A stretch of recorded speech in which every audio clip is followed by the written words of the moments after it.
Good morning, early game crew. Let's get it. I'm Elijah Campbell. He's Preston Thorne. She's Jen Jensen. And we're here to get you through the next 3 hours. Get your morning started. Talking a little bit of football, because Shane Beamer talked a little bit of football yesterday. Before we get to some of the Shane Beamer sound, we're doing a lot about that today. Getting us started to prepare for the Ole Miss game, while also doing some of our special segments.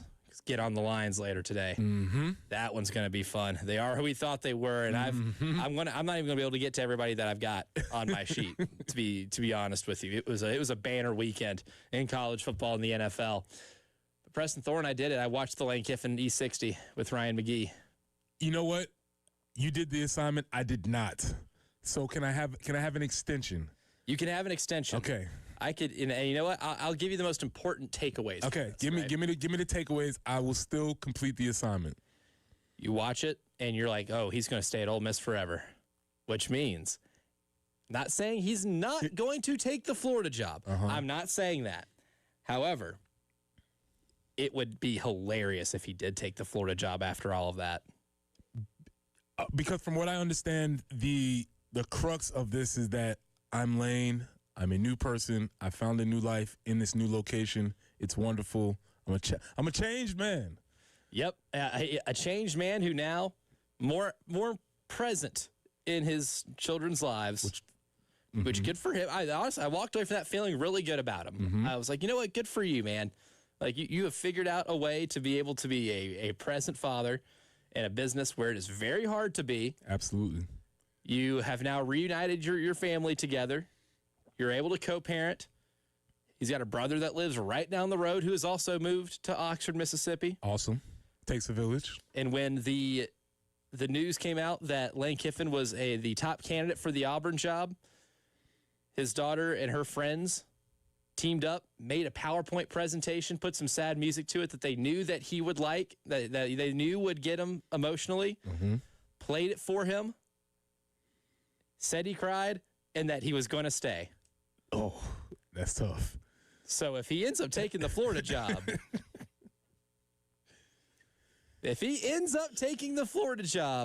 it might become the funniest possible outcome for all of that, just for him to be like, you know what? I learned nothing in my career chasing the next best thing, because that's all it was chasing the next best thing. Old takes exposed. He took the Raiders job because it's the next best thing, and it failed.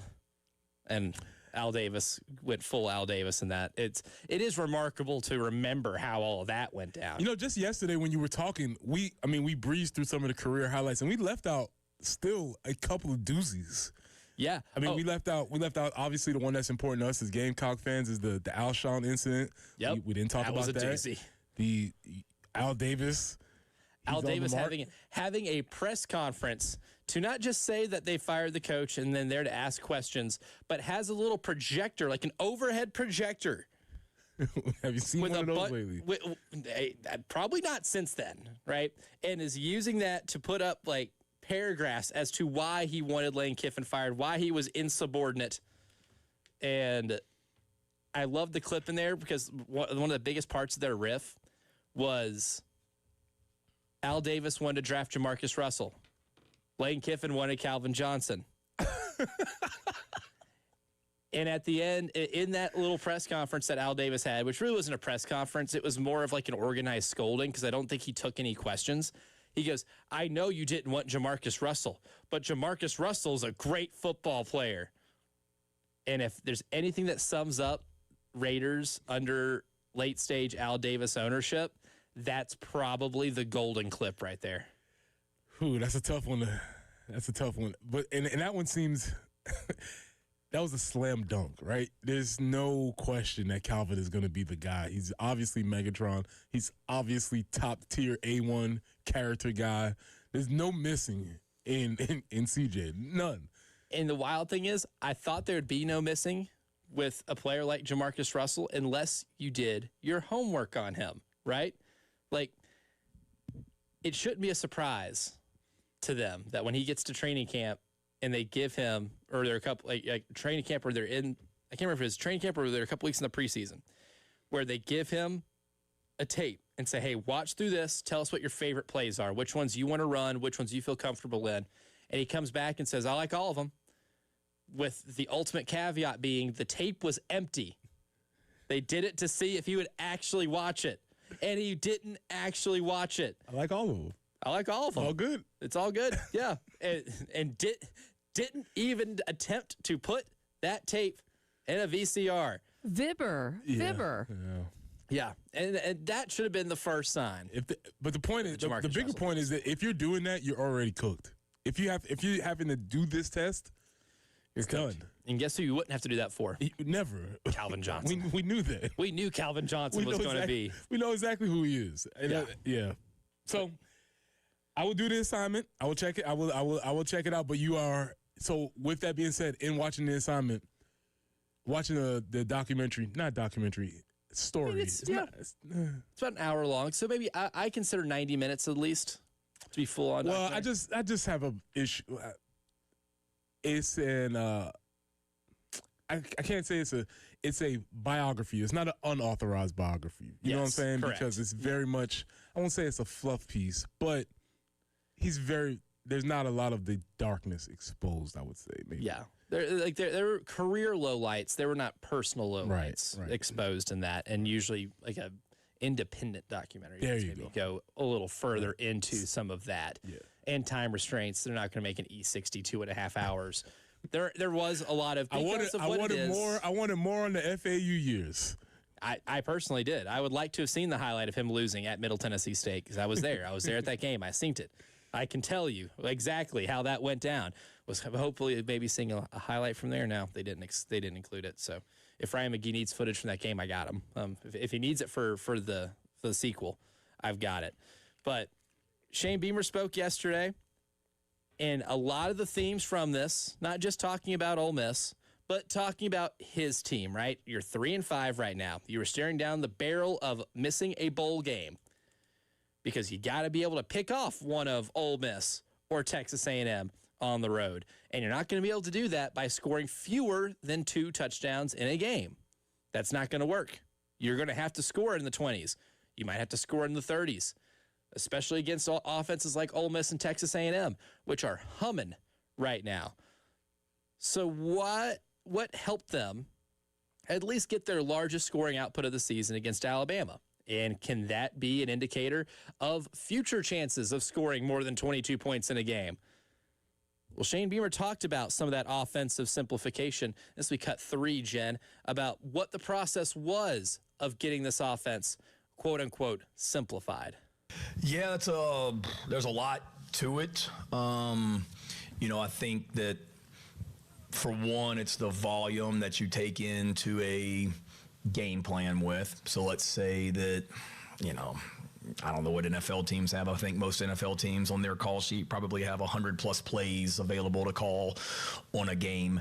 I'd say most colleges, when I was at, Oklahoma with Lincoln Riley, we usually, that little, sheet of paper that you see him on the sidelines with, that thing usually has about 65 or 70 plays. And I'd say that's what most colleges are from a play call standpoint. We're no different.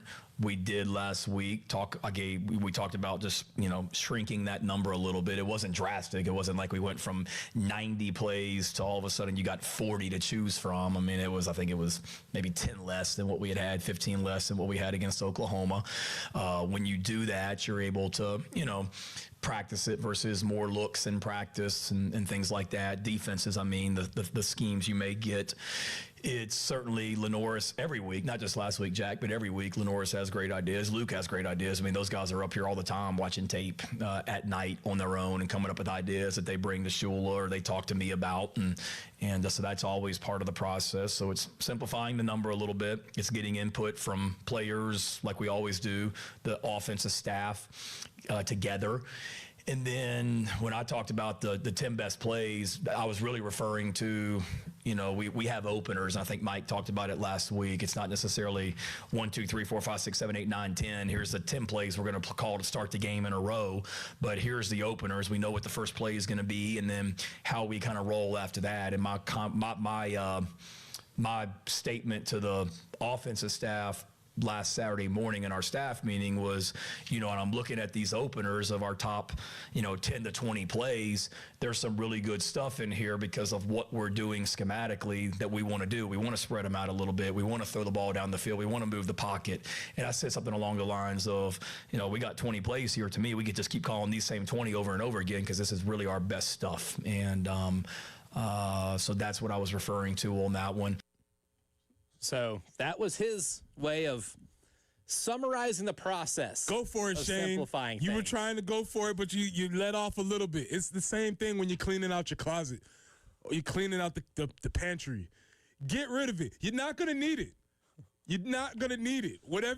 What's the rule of decluttering? Swedish death cleaning. It was a big thing about 2 or 3 years ago, right?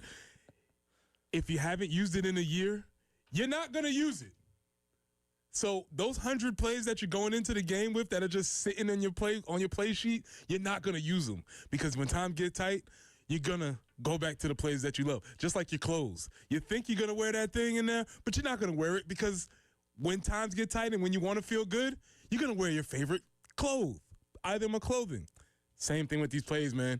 Get rid of more of them. And if you get rid of things, it'll bring you more joy. I think it was part of that whole thing about decluttering. The whole thing, you clear the space out, so now you don't have to look on this play sheet and see 100 plays that are just bothering you this whole time. The focus for today, Elijah, is going to be decluttering. Declutter the playbook. Get rid of it. Just because you used it once doesn't mean you'll ever use it again. You haven't used that play, Mike, in 10 years. Just because it worked one time in 2015, you don't need it anymore. Not working now. You don't need it. So I hear what he's saying, man, but why not? Because he was getting there towards the end. He was saying, hey, we got these 20 plays that are working. Let's just run. You're only going to run 65 plays in the game. Why do you need 100 plays on it? What's wrong with calling the same play again? Yeah, well, especially because plays have different options, right? They don't call the play slant to Nick Harbor. Like that's not what the play's called, right? That's not what it is. A play is just a combination of offensive line blocking assignments, wide receiver routes, and running back assignments. Again, on a ROP, shout out to Ray, on an RPO play, there's 3 different options. So really, you could call it 3 different times and have 3 different outcomes, 3 different results. Lenoris could keep it. Lenoris could give it. Lenoris could throw it. That's the same play. Mm-hmm. Just write it down. You don't need 3 different variations of that play. You can run this one play 3 different times. And the beauty of it is that the casual fan can see you run that same play 3 different times and not know you're running the same play. A really good opposing coach might, however, there's still 3 different things you have to account for. And in some plays, there's more than that. There are checkdowns. There's the deep shot that can be available. There's an intermediate pass sometimes if you have a really good route combination that's available. Or a blocking scheme like that jet motion, right? You can hand it off to the receiver going in motion. You can fake the handoff to the receiver going in motion, pulling it and throwing it, right? Like you can have different variations of just an RPO. It all can look different. And it all can ultimately... You can really simplify things without making it look like you overly simplified things. That's the beauty of running an offense. But it's not just the plays that you run that can change an offense. It's how fast you may go, right? We saw against Alabama, South Carolina go up tempo a little bit more. And a couple of the players yesterday alluded to going up tempo a little bit more. Is that something that can help this Gamecock team going into these 2 games against top 10 opponents on the road? We'll hear from Shane, we'll hear from the players, and we'll discuss that next.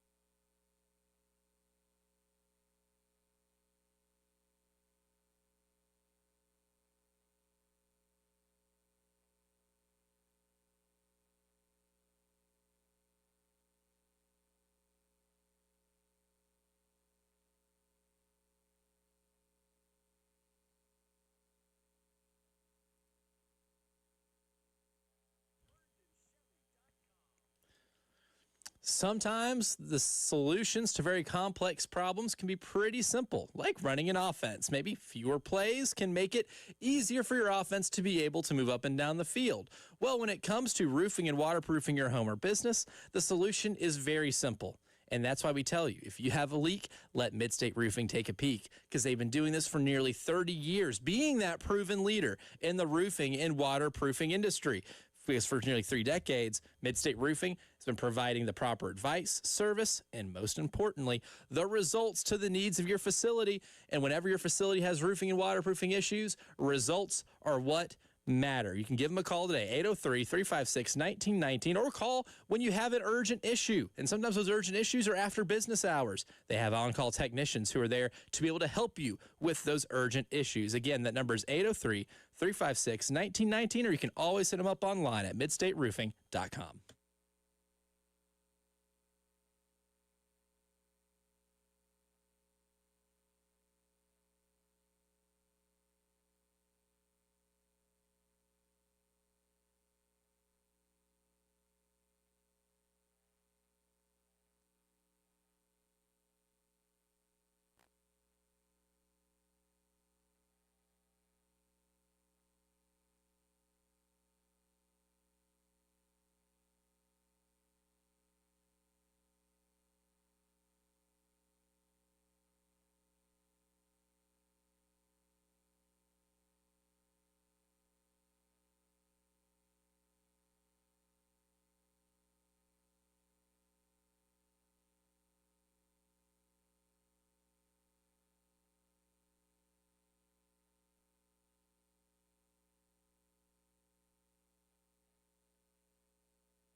Highway 378 coming in towards Columbia. The 2 right lanes have been blocked. Hopefully they'll be getting at least 1 car out of the way. So be mindful of that. And that is kind of just after Brooklyn Baptist Church. So be mindful on 378 coming into town. Also I-26 eastbound at Bush River Road, Broad River Road at I-20, and Two Notch Road at I-20. And your forecast for today, yep, we're looking for some maybe late day rain. And then we should be done with the wet conditions for a bit. It's 59 for the high. Overnight low of 46. Tomorrow, clearing. High of 63. But that overnight low, we're going to have some cool overnights. Overnight low of 42. Right now, starting off cloudy and 49.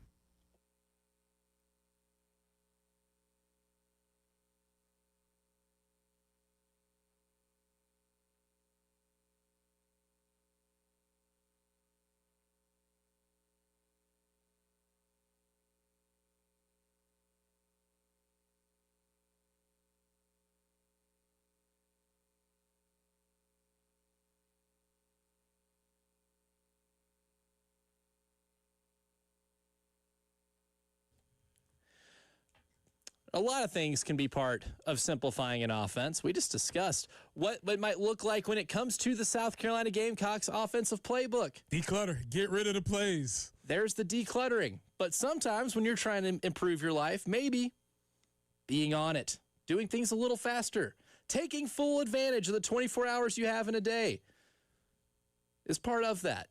Well, is playing faster and going up tempo one of the solutions to South Carolina's problems? Again, they ran a little more up-tempo at times. They mixed up tempo a little bit against Alabama. And when some of the players spoke yesterday, Rasul Faison, Brady Hunt, Jaden Sellers, talked about going up-tempo a little bit, that being one of the changes. They did change up tempo a little bit. But what did Shane Beamer think about changing up tempo? This will be cut 4, Jen. This is when I asked Shane Beamer, what are maybe the pros and cons of going up tempo? This was his response. Yeah, I think anytime you can mix up tempos, like the teams that they go fast all the time, that's great, but you at least know they're going fast all the time. The teams that mix up tempo where it's not always fast, but they may hit a big play or they may hit a first down and then they go fast, but you're kind of off balance, those are the ones that present challenges. And Ole Miss is doing a great job of that. If you guys watched the TV copy or if you watched their game last week against Oklahoma, they did that some. Where, I mean, they slowed it down at times and then they were in the huddle for different reasons, but then they broke the huddle and then they went and played.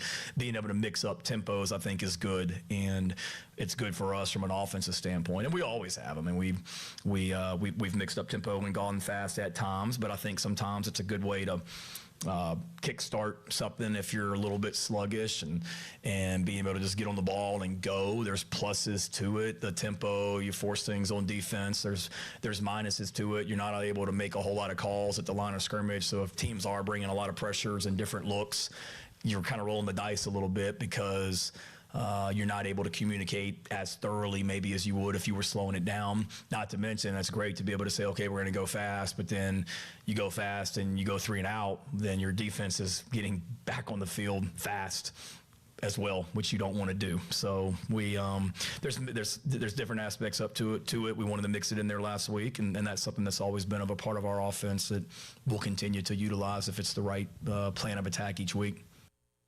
Now, one thing I think that would benefit going up tempo, one thing he would not mention, is if you are not very proficient in getting yards per play, which they're not, they rank 118th in the country in yards per play. Reminder, there are 136 teams in FBS that are playing football.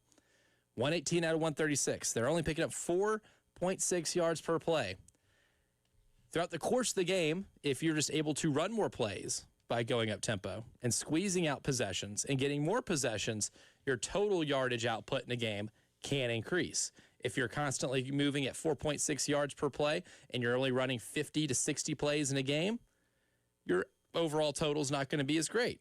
But if you're running 70, then that number is going to go up. And if you're able to sustain some drives, then that can result in getting more points on the board because maybe you wear out the other team's defense.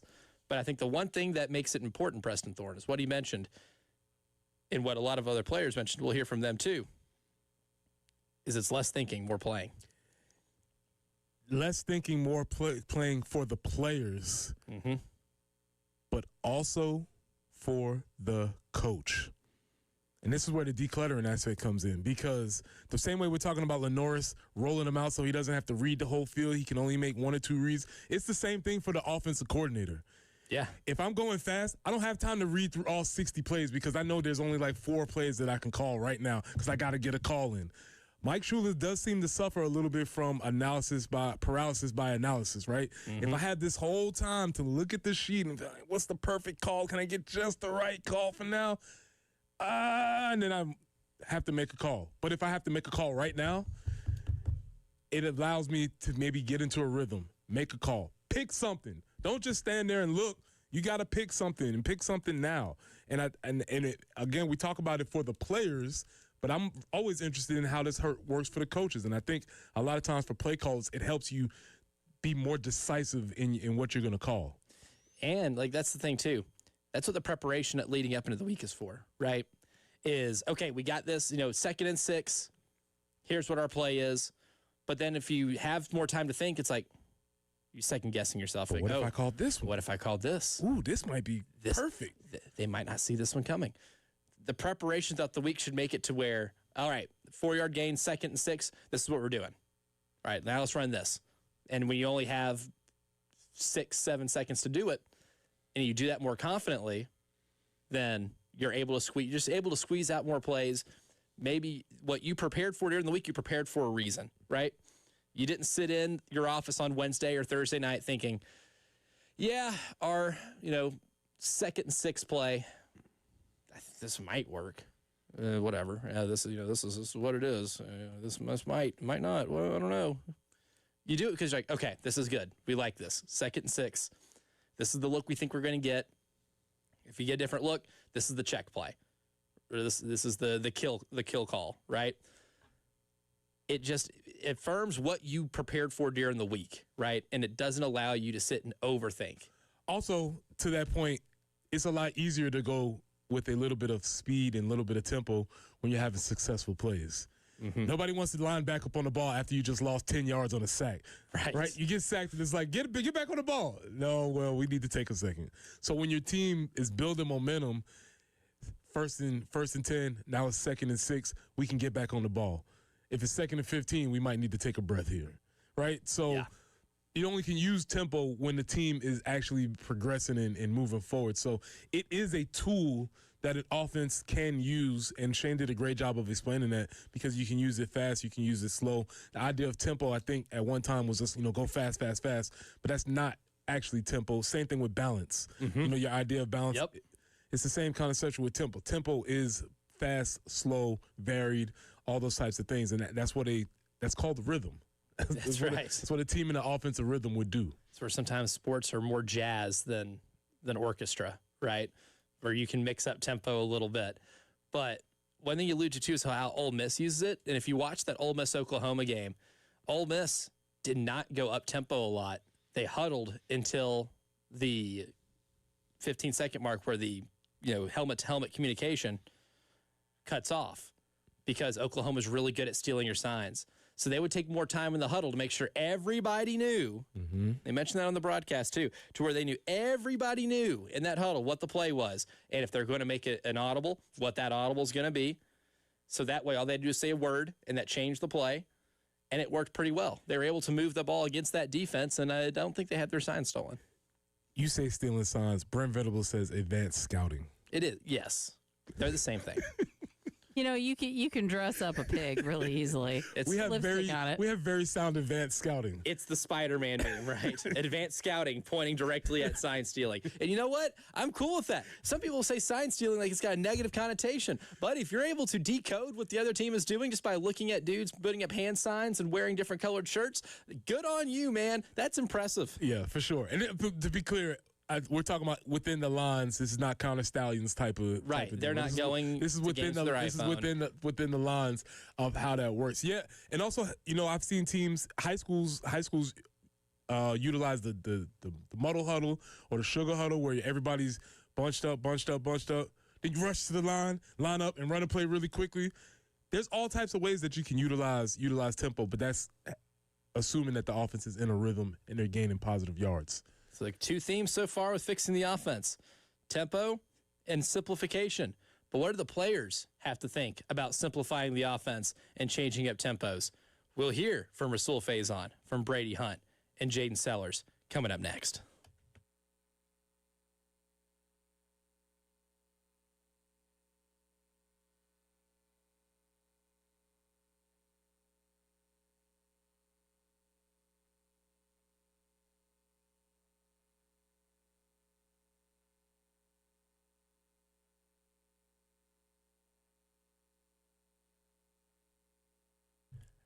Pressing here for our friends at Absolute Glass, the premier glass company of the Midlands, offering auto, home, and business glass repair. If the glass is damaged, shattered, cracked, or broken, they can handle the job. If it's a cracked windshield, no problem. They'll come out to your location and they'll replace it for you, usually for free, and they'll work directly with the insurance to take away the headache. That sounds like simplification to me. That sounds like everything that we've been talking about today. Make one call, have one person take care of it. You don't have to worry about it. Now, if you're at home If you're looking to increase the value of your home, again, simplify. Call the folks at Absolute Glass. They can take care of it all. Windows, mirrors, shower enclosures. Say it all the time. If you can see through it, Ray and Marianne at Absolute Glass can do it. So check them out online at AbsoluteGlassInc.com. That's online at AbsoluteGlassInc.com.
Broad River Road at I-20, an accident there. Also I-26 eastbound at Bush River Road. There was a slowdown there, and Highway 378 coming into Columbia. Still maybe a little bit of a slowdown there after Brooklyn Baptist Church. And as far as your forecast goes, late day rain today, 59 for the high, overnight low 46. Going to be clearing out for tomorrow. We welcome that. A little bit warmer, 63 for the high, but the overnight low, it's going to be 42. So keep that in mind as we bundle up for your mornings. Friday looking for a high of 67 under sunny skies, 49 currently.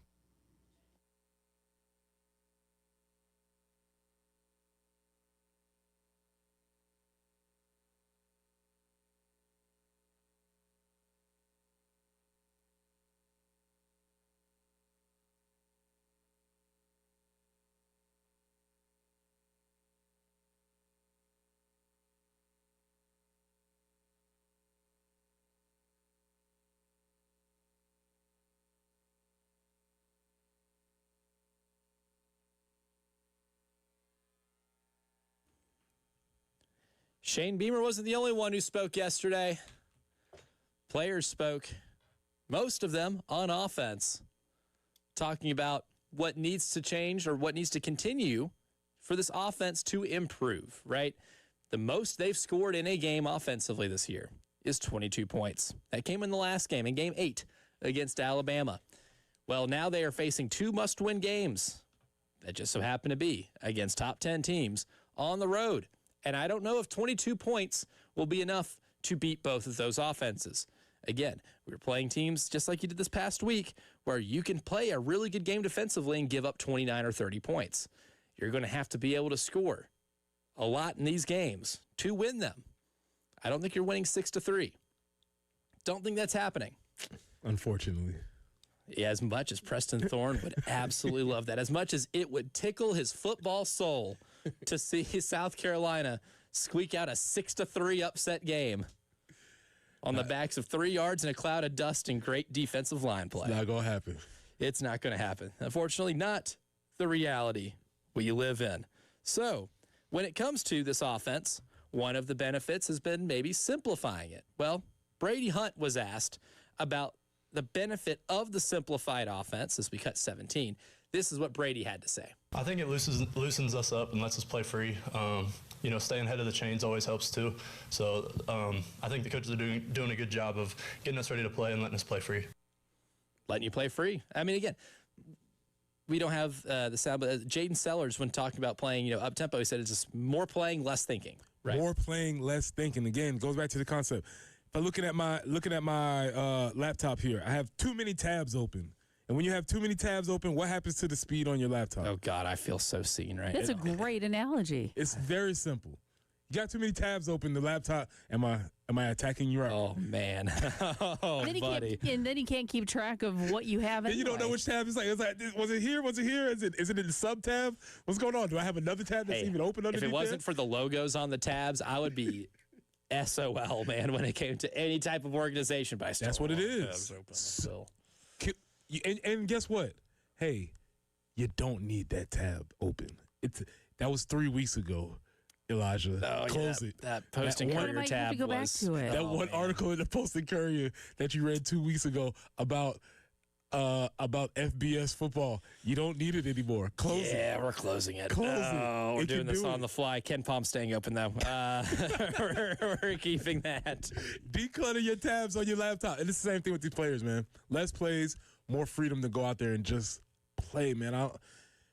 Thinking is not what you want to be doing on a football field. You want to be acting off an instinct. I feel like especially with the team that they have, right? I feel like this team is probably geared towards a lot of, I guess, playing better under less structure, right? A quarterback like Lenore Sellers, who is great at improvisation, right? I feel like a quarterback like Lenore Sellers is more jazz. Quarterbacks like we would normally think of as great pocket quarterbacks, like your Peyton Mannings, Tom Brady's, Drew Brees, Dan Marino's orchestra, like a symphony orchestra, right? It's very calculated. It follows within very strict guidelines. But somebody like Lenore Sellers is really good when the play breaks down, when he's just playing. He's said that several times this year on games he's played well. When he's asked about what went right, he goes, I was just out there playing, like just playing football. Free flowing, making things happen.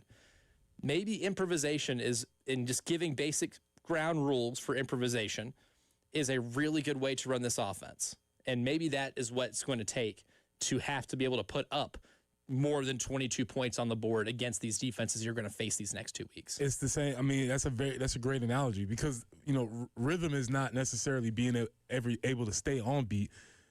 Essentially, everybody can learn to stay on beat, but it's kind of what you do in between beats. When you see somebody that can really dance, it's like, how are they doing that in between the beats when I'm just trying to focus on staying on beat, but they're doing all kinds of stuff with their shoulders and the necks moving and, like all kinds of things. You're like, well, how are we staying on the same beat? They are finding spaces in between, but they're still guided by, the 2 and the 4 or whatever the beat is, but they are finding ways to wiggle, and I think you give them more space when you don't have all of that stuff cluttering up your brain. I played for a dude at the University of South Carolina. His name was Rick Minter, known as the Doctor of Defense. His son, Mike Minter, is very esteemed right now Yes. in the world. He was known as the doctor of defense because this dude knew everything about defense. The problem was he tried to get us to know everything about defense, and we didn't need to know everything about defense. And so every time we would line up, we would have 4 different checks. If they come out in this formation, we're going to blitz the formation. If they come out in this thing in the boundary, we're going to check. But if it's over here, we're going to blend. And we ended up just getting bogged down by information because, I mean, it was for the right purposes. The intention was good. The intention was good, but it was just too much. And sometimes coaches, in an effort to try and prepare your team because you think they just need everything, you may bog them down. And maybe that's what was happening with the offense. 803-404-6100. That's the AAA Heating and Air phone lines. Our buddy Ray, the inventor of the ROP offense, is back on the line with us. Good morning, Ray. Welcome to the early game. Hey, I'll tell you my RPO, what I've seen from our offense this year. But anyway,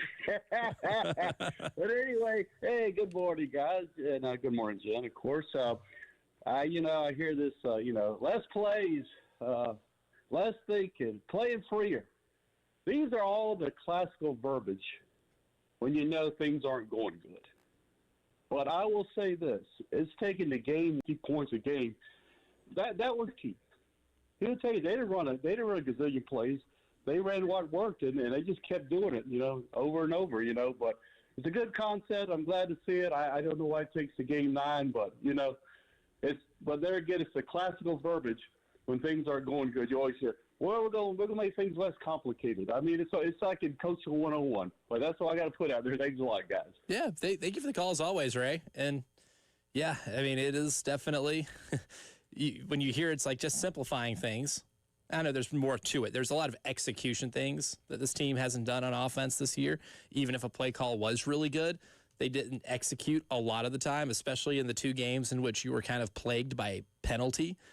Missouri, LSU on the road, where it made executing really hard and it made simplification really hard because, as you would say, Preston, I don't know if we have a play for 3rd and 18 or 3rd and 37. Find that in those 68 plays that you got. Where's that one? Yeah, where's the 3rd and 37 play, right? Yeah, that can sometimes make things a little more difficult on yourself.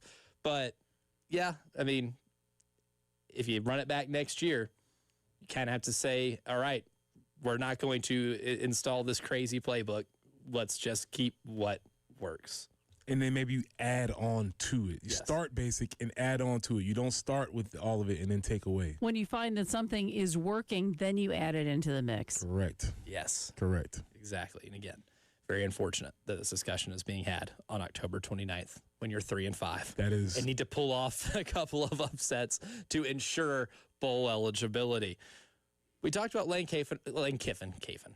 That's the evil twin. Lane Kiffin earlier in the show. Well, what did he have to say about South Carolina? He spoke earlier this week. He talked about South Carolina. What's Lane Kiffin's read on the Gamecocks coming into this game? We'll hear from him coming up next.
The chances to get SEC wins becoming a little bit slimmer.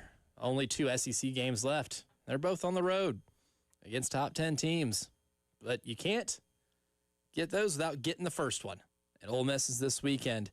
Lane Kiffin is a hot topic in college football, not just because of the success he's had at Ole Miss, which if they are to finish the deal and get 10 wins this year, be the 3rd time in 4 years they've had 10 plus wins. Guess when that's happened at Ole Miss? Let's say never. Okay. In a 4-year stretch, getting 3 10 plus win seasons doesn't happen there a lot. Doesn't happen frequently.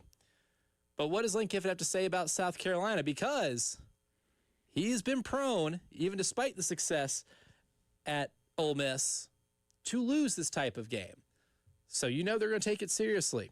This is Lane Kiffin earlier in the week on his thoughts about scouting South Carolina. You know, this is a really challenging week against a very, very talented and dangerous team that we're playing, and one that, you know, had Alabama beat all the way till the end of the game. So anytime that you have really talented players and you have an elite quarterback, you know, size, speed ratio is off the charts. And, you know, he gives people a lot of problems. This guy, I think, has had more missed sacks against him than any quarterback in the country, tackles or sacks combined, because he's really hard to bring down and does a great job. And these guys on defense are very explosive, got one of the best players in the country, you know, rushing you every snap. So we're going to have a really good preparation week. These guys ran a fake against us last time and always have a lot of those, and formations, special teams wise, so very challenging. You know, I hope our fans have a lot of energy and create a really, really great atmosphere. You know, we've all wanted night SEC games here and have one, so I would really hope that we'd be able to sell the game out. Kyle told me that's not sold out, so I think that would mean a lot to our players, that they could be 7-1 and the stadium be sold out. For somebody so exciting, he definitely didn't seem so excited. I'm sorry. I made a mistake of taking a Benadryl late last night, so I'm still feeling it this morning, and you about lost me. He lost steam at the end. He definitely lost steam. Please sell out, please. Please. Also having to beg your fan base to sell out against an SEC opponent. And again, this is where you might take the Dabo approach.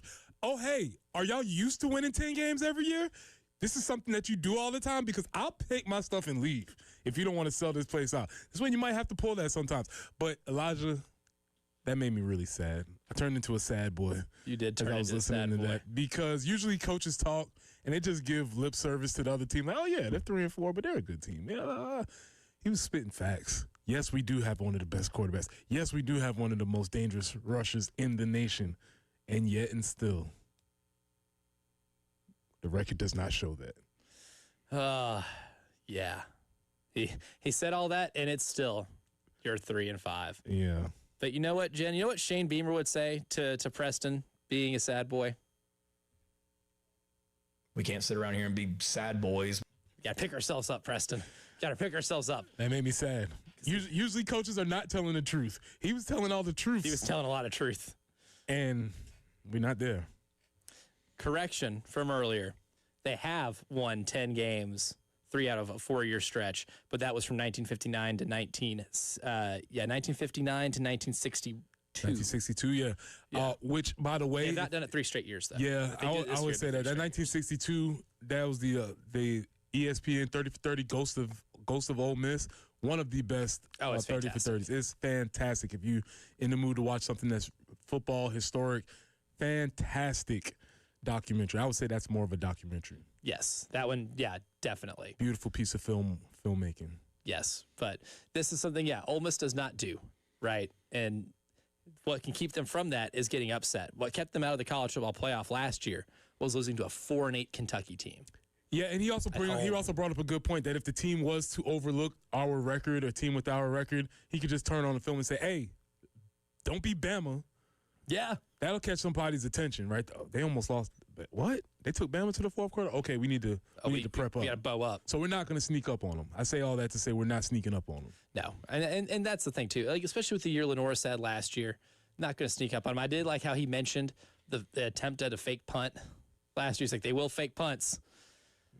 And I think if we're all trying to remember, take one thing from last year's game that we remember, I think the fake punt early that did not work and set up Ole Miss's second touchdown drive to go up 14-0, where they did not look back in that game, is part of it, right? Is a big part of it. But look, it's a tall task ahead. And I think if you're Lane Kiffin, you are probably going to have long talks with Pete Golding about how you continue to put pressure on that South Carolina backfield, right? I think they've done a lot of watching a tape and watching Lenore Sellers run for his life and saying, hey, look, we've had a hard time getting sacks this year. Might have to plan for not getting them in this game just because Lenore is that elusive. So we'll break down more of Ole Miss, mostly tomorrow, but we'll hear more from Shane Beamer and taking your calls. Michael, hold on. We'll get to you on the other side as we kick off hour number 2 of the early game.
Colonial Drive at Bull Street. Also an accident, I-26 eastbound at I-20.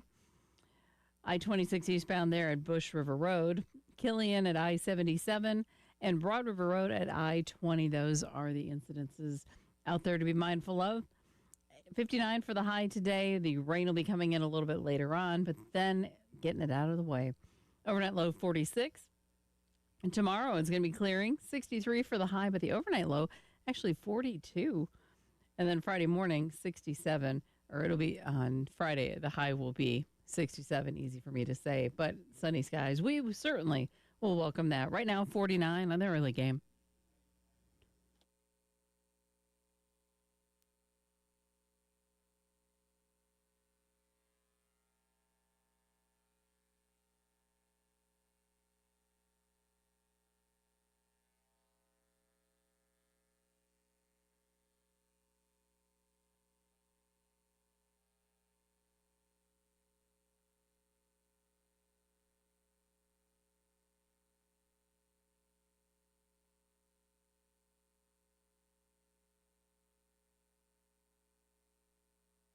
Hour number 2 of the early game starts right now. I'm Elijah Campbell. He's Preston Thorne. She's Jen Jensen. And we are discussing some of the highlights from Shane Beamer's press conference yesterday as he spoke leading into their game against Ole Miss on the road. And we'll break down a lot more about Ole Miss specifically tomorrow. But before we get into one of the main themes of the press conference, which is learning how to finish games, because when we talk about a lot of what this team wants to do on a game-to-game basis, like run the ball and stop the run, win the explosive play battle, play smart football, one of those things is win the fourth quarter. Not just win the fourth quarter. They use the term dominate the fourth quarter. And to say they haven't done that this year would be a gross understatement. They've only won the fourth quarter on 2 different occasions. That was in the win against Virginia Tech and the win against Kentucky. 6 other games this year, they have not won the fourth quarter. This team, despite maybe showing a little bit of improvement against Alabama on offense, didn't finish the game. And that became the theme on Monday and Tuesday when we sat in this studio to talk about the game, is that they had it, but they didn't finish it. So we'll hear from Shane Beamer, but first we'll go to the AAA Heating and Air phone lines. Our pal Michael is on the line. Michael, good morning. Welcome to the early game. Good morning, guys. How y'all doing this morning? Fantastic. How are you, man?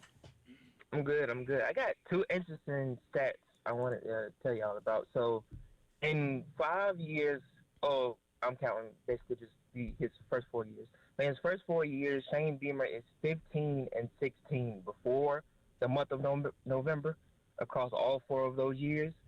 And after November, he's 14-6. So when I hear those stats, it makes me think, okay, Shane Beamer either fails to make quicker changes or he has the inability to change as the season goes on, or it's too late to change. And it's really not comforting when we hear players like Brady Hunt come out and say, yeah, I think in order to, be more successful, we have to simplify the offense a little bit more. I don't know, just hearing that again from a couple of years ago and then seeing what happened after they simplified it and see how much success they had, I'm just trying to figure out why do we wait to all the way until week 9 to figure that out? Like, why is that? Why can't we figure that out beforehand? Because even last year, you see like how certain changes may have affected the season.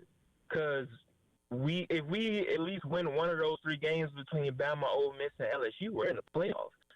You know what I'm saying? Even our most talented year, we've had to be last year, we still had that same problem with actually ended up costing us in the end. So it wanted me that Beamer. I think we lost Michael, but what makes us think that, year 6, year 7, year 8, he's going to be able to fix those issues. So just want to get on and talk about it this morning. Have the rest of a good day. Yeah, absolutely. Good Appreciate call, it, as Michael. always. Appreciate you, Michael. That's a great statistic. Yeah. Well, I think that really hammers home the problem of what has limited the success. And I don't want to say that they've had no success. Obviously, what happened last year was a success, right? And when we talk about last year, the roadmap to winning 9 games was winning your last 6, right? You were 3-3 and then won the last 6, and I think we'll all accept that result. 2022, the way you ended the season, they would all accept. But if you look back at 2022, for example, you laid an absolute stinker on the road against Arkansas. You lost at home to Georgia by a lot of points. And you know what? That's not the worst sin you could commit, because guess who beat that Georgia team that year? Absolutely nobody, right? They end up winning a national title game 65-7, right? We all saw that. So that one's a little more excusable. But then they lost that game against Missouri at home, 23-10. A couple of games that I don't exactly know if those teams that you lost to were better than you, right? And with one of them being at home, a little disheartening. This year was the most disappointing September and October that I think any of us in the Shane Beamer era could remember, because when you looked at the schedule at the beginning, we were talking about this in SEC Media Days and in the weeks leading up to the season, September was your window of opportunity to get ahead, to beat the teams you're supposed to beat, which we knew to be Vanderbilt, Kentucky, Missouri. And I thought Missouri would be maybe a little more of a toss-up.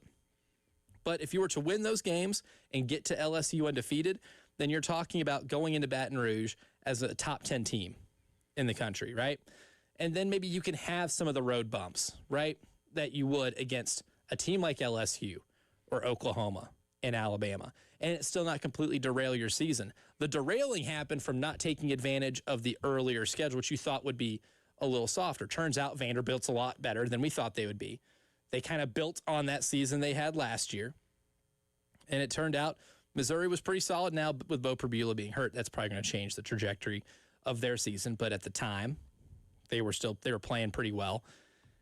But not taking advantage of that is huge. And when you are 15-16 overall before the month of November, something has to change in the process leading into the year, right? The change now doesn't need to just come in the middle of the season. Whatever you're doing to prepare for seasons needs to change.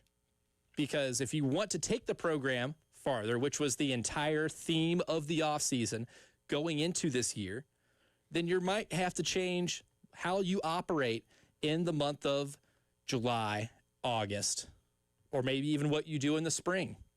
Everything that you have been doing at this time before in these last 5 years is going to have to change, so that way we don't have these type of discussions every year. That way we don't, after 6 games, even in the year that you had your best team, sit after 6 games and say, you're 3-3. How are we going to maneuver the rest of the season?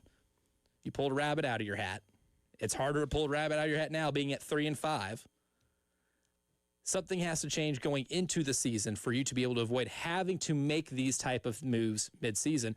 Probably, I would suggest everything you're doing now, implement earlier into the season, into the process. Yeah, and to Michael's point, I think when you hear it earlier, when it happened earlier in Shane's head coaching career, it's excusable because it's his first gig. He's learning on the job. He's learning what he doesn't like. He's learning his preferences. Now we're coming in here year 5. You don't want to be having the same conversations. Obviously, there'll be new challenges, but you feel like you wanted to have solved that. And if you see it happening again, you want to nip that in the bud. And so to Michael's point, and I think it's a great point, you don't want to be having the same conversation over and over again. But that's how it goes sometimes. I mean, you can think about your own life. Like sometimes you just keep getting hit with the same test.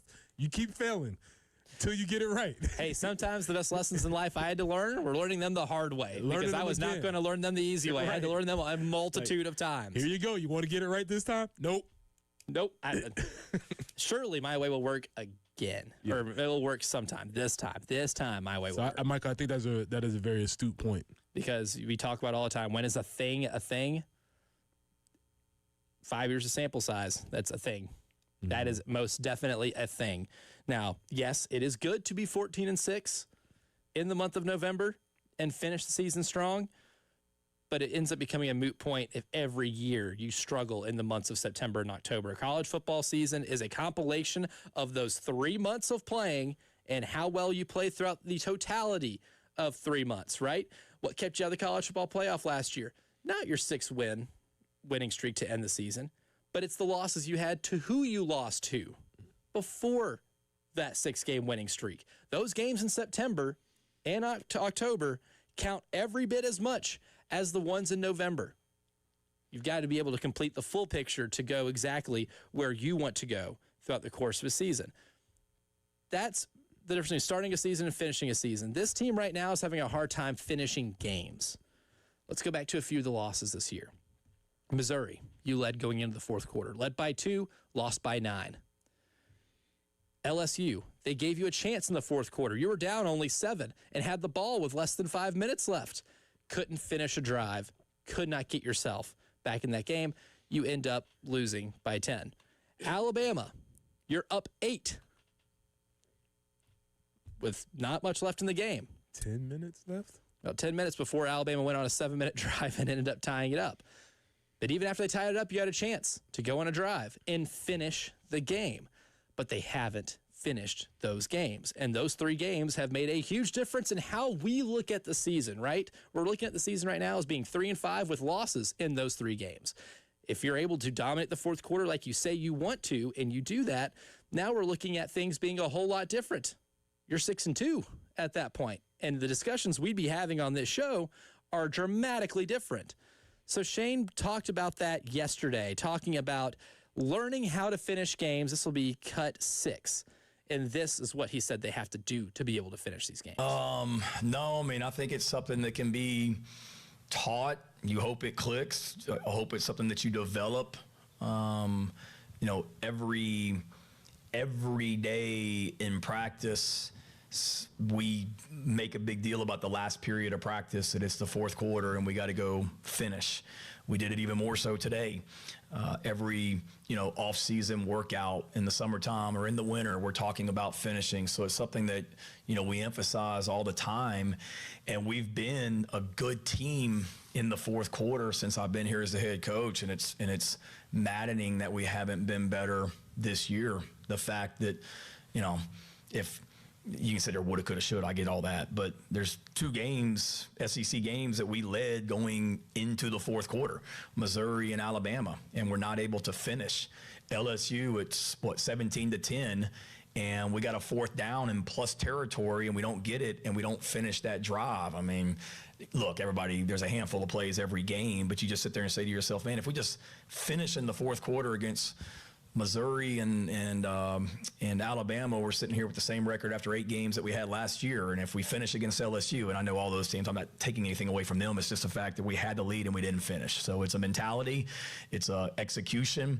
I don't think it's I know it's not from a lack of effort or a lot of mistakes. It's just, tip your cap to the other team. I mean, Alabama was on the road and in a hostile environment and found a way to win that game in the fourth quarter the other day. And Missouri at home never flinched, and they found a way to win that game in the fourth quarter. And you look at all of these games, I mean, Ole Miss, a lot of their games, Lane talked about it, I think after his game the other day, that, against Georgia, they're beating Georgia going into the fourth quarter. And then Georgia outscored them something like 17-0. And then the other day against Oklahoma, they're losing going into the fourth quarter. And then they outscored Oklahoma 9-0. And, dominating the fourth quarter is one of the things of how we, win the game, plan to win, and we haven't done a good enough job of it.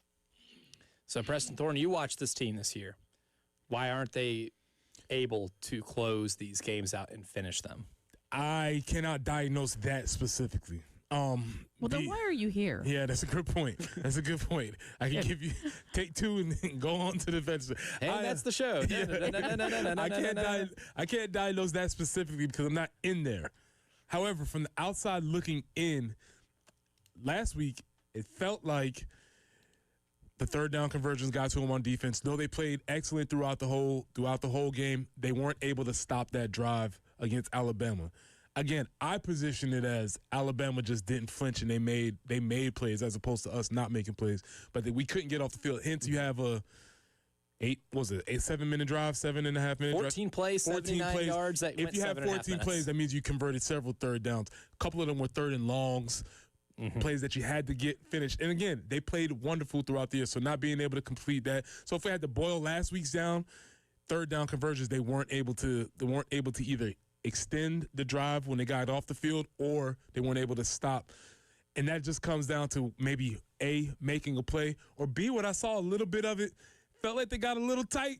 The lemon booty started kicking in a little bit. They started puckering up just a little bit, like the air's getting thin up here. Am I supposed to be here? I don't know what's going on. It felt like, And I think a lot of times finishing is okay, as far as like sprinting is concerned, it's not about how fast you accelerate, it's who decelerates the slowest, right? And so can they just keep running at the same pace and not afford them? So you don't have to do more, but just keep doing whatever you're doing. And it felt like last week they just tightened up just a little bit as the game got towards the end. Yeah, especially on defense. And that's the thing we said, too, going into that game. You can still play a great game defensively and give up 30 points. And that's fair. Yeah. That's par for the course. And I think that's going to be the recipe for success this week and the next week. Yeah, and the case will be the exact same because these two offenses you're playing very similar in terms of potency to Alabama's. But coming up next, it's the morning meeting. We're going to discuss bad news for one former Gamecock quarterback and potential news for the Carolina-Clemson game. We'll discuss coming up next.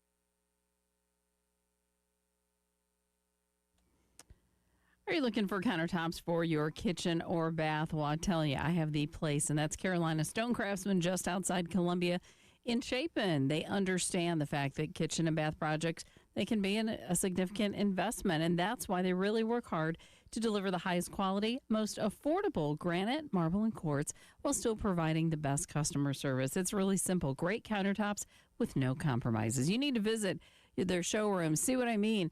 You can see the craftsmanship of every slab. Check out their one-of-a-kind showroom, and really, you'll truly be not only impressed, but inspired. We redid a few bathrooms, needed countertops. Somebody recommended Carolina Stone Craftsman, and we have been thrilled ever since. If you're in the market for countertops for your kitchen or bath, reach out to Carolina Stone Craftsman. Tell them Jen sent you. Just beyond Columbia and Chapin, and definitely beyond your expectations. Check them out online, carolinastonecraftsman.com.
Killian Road at I-77, a report of an accident there. Also, Colonial Drive at Bull Street. Bluff Road near Lower Richland Boulevard, going to watch for an accident there. I-26 eastbound right there, Malfunction Junction, causing issues. The two right lanes are blocked. Again, that is I-26 eastbound at I-20, going to need to stay left. And on I-20 eastbound at Fairfield Road, the left lane is blocked. 59 for the high today. Showers coming in later this afternoon, early evening, and then we'll get rid of all that nonsense. So again, 59 for the high today, overnight low 46. Tomorrow, clear. Love that word. 63 for the high, but the overnight low is going to be 42, so it's going to be cool on Friday morning. Kind of chilly now, 49.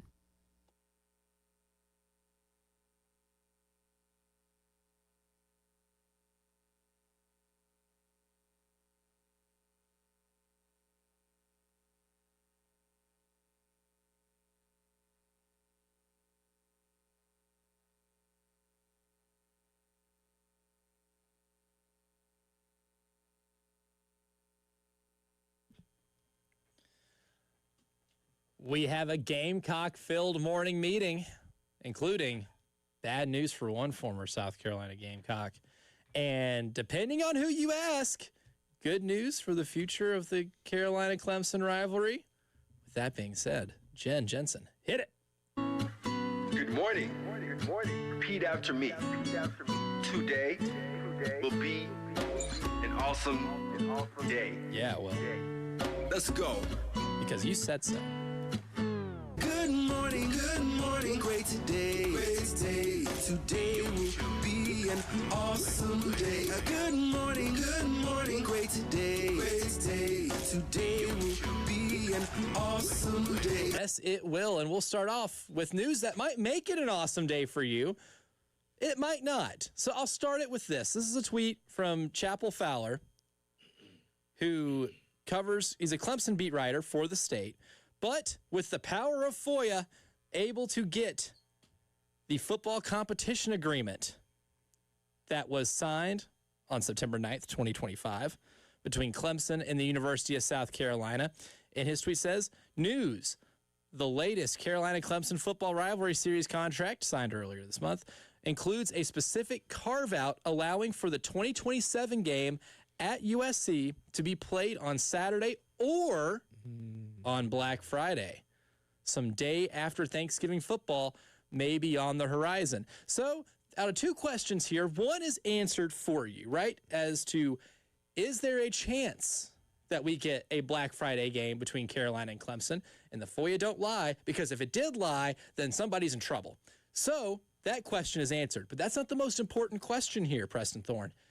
Do we want this game to be played on Black Friday as opposed to the traditional Saturday? I don't know. And the way that the NFL has been invading the weekend, I don't know.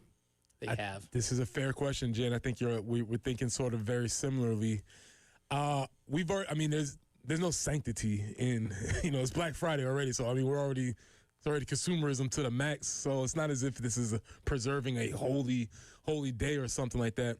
It is that language is in there specifically. Those lawyers don't make mistakes. I can pretty much book it. It's going to happen on 2027 because they wouldn't have allowed room for them for it to happen. That being said, I know Dabo has expressed that it's specifically at USC because they want to keep the game on Saturday in Clemson to help out the local municipalities, etc. That's the reason that Dabo said. Getting to the point of what do I think? I actually really like noon Saturday. It feels like it's a primetime slot. Obviously, it's maybe often against Ohio State, Michigan, but I'm not watching that anyway. I like the game at noon on Saturday, but on Friday night, I don't have strong feelings one way or the other about it. I'd kind of like to see it. You'd like to see it? Friday night game? Yeah, like a Friday night game.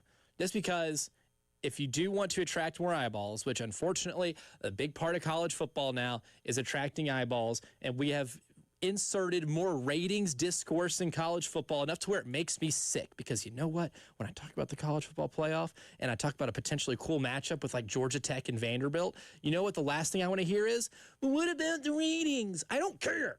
But we have to a little bit when it comes to some of these things, which sucks. But going up against Ohio State, Michigan, maybe not maxing the eyeballs on your game. Maybe Black Friday does. And it's also one of those things, too, I don't know if I'd like it until I experience it. That's true. This might be for me personally, speaking for Elijah Campbell and Elijah Campbell Incorporated, totally a real thing. I won't completely knock it until I try it.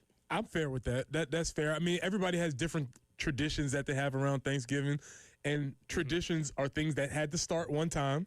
Yep. So maybe this is a new time to start a family tradition. Maybe this is when you get together and go to the game on the Friday night, or maybe you get together as a family and watch the game on Friday, you know, in your post-Thanksgiving coma, and you're doing leftovers in football. I don't know. It's something new. I don't have, because even the game, because what we forget is that the game being played on Thanksgiving weekend was not always a thing. And so that became a thing. Became a thing. Things have to become things. I think I'm with you. I don't have strong feelings one way or another, but I wouldn't be opposed to trying it. Yeah.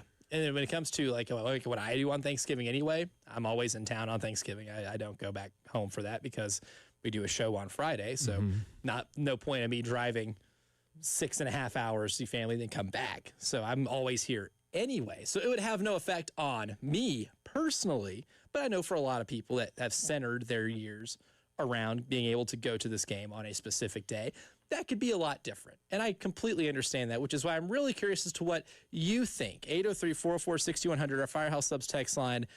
Would you mind a Black Friday game? And it's okay to be indifferent. It's okay to be like, well, play it on Black Friday, play it on Saturday. I don't care as long as Carolina wins. Totally get that too, right? Sometimes the outcome of the game determines how you feel about it in general, right? It can be played on a different day and you'll hate it because your team lost, right? Completely get that part of it. I don't know if this is recency bias because we've won the last 2 noon games, but kind of like the noon games. I kind of like them. I don't love this game at night, even though I know it contributes to the atmosphere, especially here. I like this game during the day. And again, that could very much be because we've won the last 2 noon ones, and the one we played at night here, woo, stinker. That was my first, Carolina Clemson experience. And I remember leaving that press box that night, Jen. I was like, that was maybe one of the ugliest football games I've ever watched. That was a dud. That did not live up to the hype. So I think I like those noon games. Again, that could be total recency bias. And on Black Friday, I'm assuming it would be at night, or would it be? I assume it would be at night. Are there slots available during the day? Is that a thing? I'm sure there is. Yeah. But we proved that we can definitely deliver an atmosphere on a 3:30 game. Reference the recent Alabama game for that. So we definitely can deliver daytime. That's true. That's a good point. It certainly can. And with the bad news for one former Gamecock quarterback, there's not many of them in the NFL, so I'm sure you know exactly who I'm talking about. This tweet yesterday from Ian Rappaport. Sources: the future is now in New Orleans, with the Saints making rookie quarterback Tyler Shuck their starter. Spencer Rattler now heads to the bench, while the second rounder moves to the forefront in a decision Coach Kellen Moore informed them of today. And I have one problem with this tweet. The sentence of "the future is now in New Orleans." If Tyler Shuck is the future, buddy, I better get used to 1-7. I better get used to bad results. I don't think Tyler Shuck is a bad quarterback. I think he's probably fine. But is that the guy that you're going to go with for here on out? No, which is why I hated taking him with this with a second round pick. Why were we shifting? Right. I mean, you're already bad, but I mean, maybe this is them seeing if they have anything in him, because I don't think Spencer Rattler is going to be the guy there long term. The offense is really bad. It's not all his fault, but in the last few games, I will say he hasn't helped. He has definitely struggled. There's a reason this team is 30th in the league in yards per play. There's a reason that they're 25th in turnovers. There's a reason that the offense is at the bottom of almost any statistical category. And I think Spencer Rattler would be a really good quarterback in the NFL. I think there's still some developing. I just don't know if it's going to happen there, right?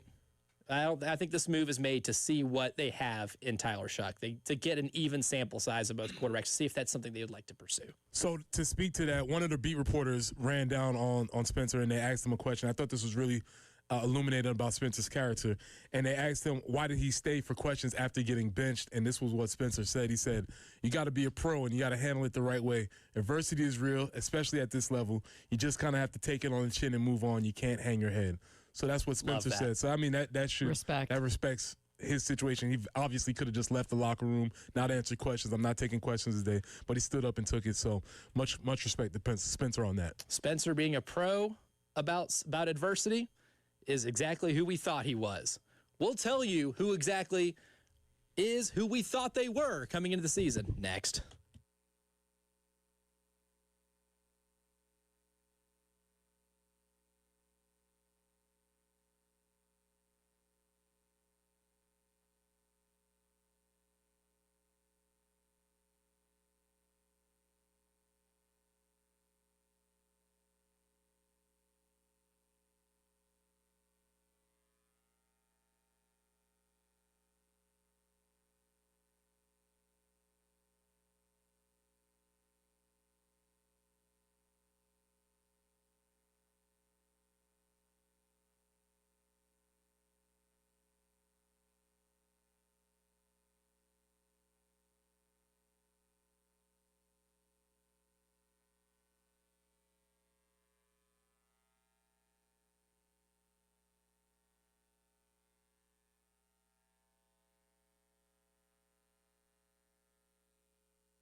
I-20 eastbound at Fairfield Road, the left lane currently blocked. Also, I-26 eastbound at Harbison Boulevard, we have a report of an accident. And then when you get to Malfunction Junction on I-26 eastbound, the 2 right lanes are blocked, so going to need to stay left there. So coming in on I-26 eastbound, kind of a mess at this point. Bluff Road near Lower Richland Boulevard, Colonial Drive at Bull Street, Killian at I-77. A few more showers coming in later this afternoon. High 59, then it all clears out. 63 tomorrow. It's 49 right now.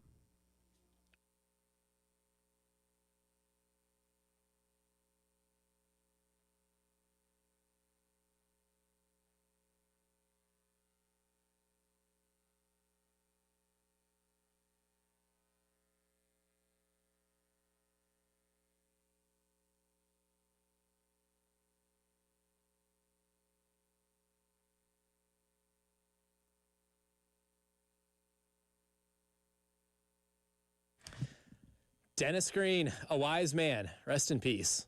Long time ago, after losing a game to the Chicago Bears, in which they blew a 20-point lead without giving up an offensive score, still to this day, pretty wild, still to this day, said, the Bears are who we thought they were. And you know what? That's inspired us this year, after every week of football being played, to tell you who exactly is who we thought they were. And we have plenty to get to this week. I'm not probably going to get to all the ones that I have written down, but I want to start off by giving my Dennis Green Award to Vanderbilt. Ooh. Okay. Because you know who I thought Vanderbilt was at the beginning of the season once they started pulling off a couple of wins? A good football team. And then I started convincing myself, maybe they're a really good football team. You know what really good football teams do, Preston Thorne? They win when plan A goes wrong. What's Vanderbilt, their plan A? Diego Pavia, moving the ball up and down the field on offense, putting the other defense in conflict, and just outscoring you. Because the defense is good. It hasn't been great, right? I don't think we have accused Vanderbilt of having a great offense. They have feasted on some bad offenses this year, like South Carolina, especially when Leonard Sellers went down.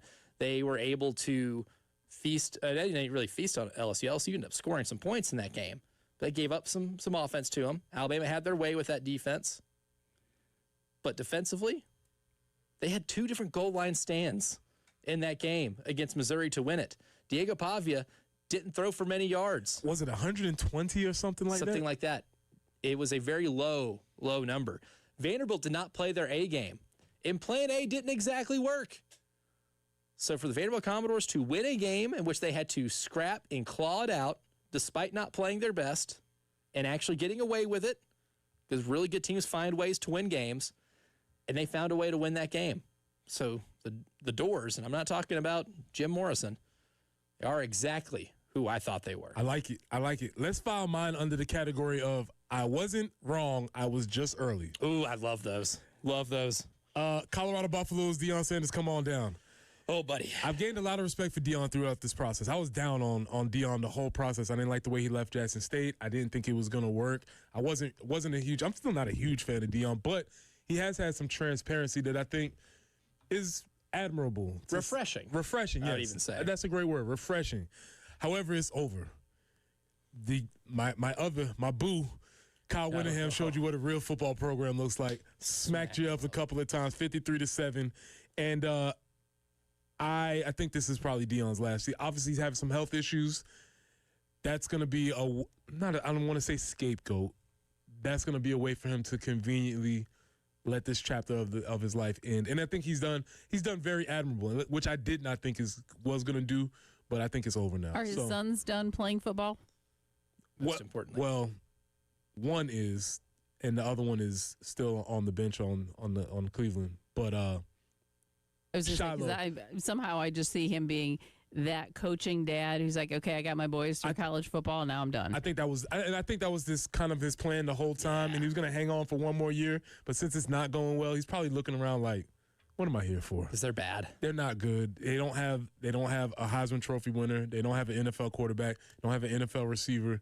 And I'm sure he's looking around like, man, with my health going this way, I could finally find other ways to spend my time.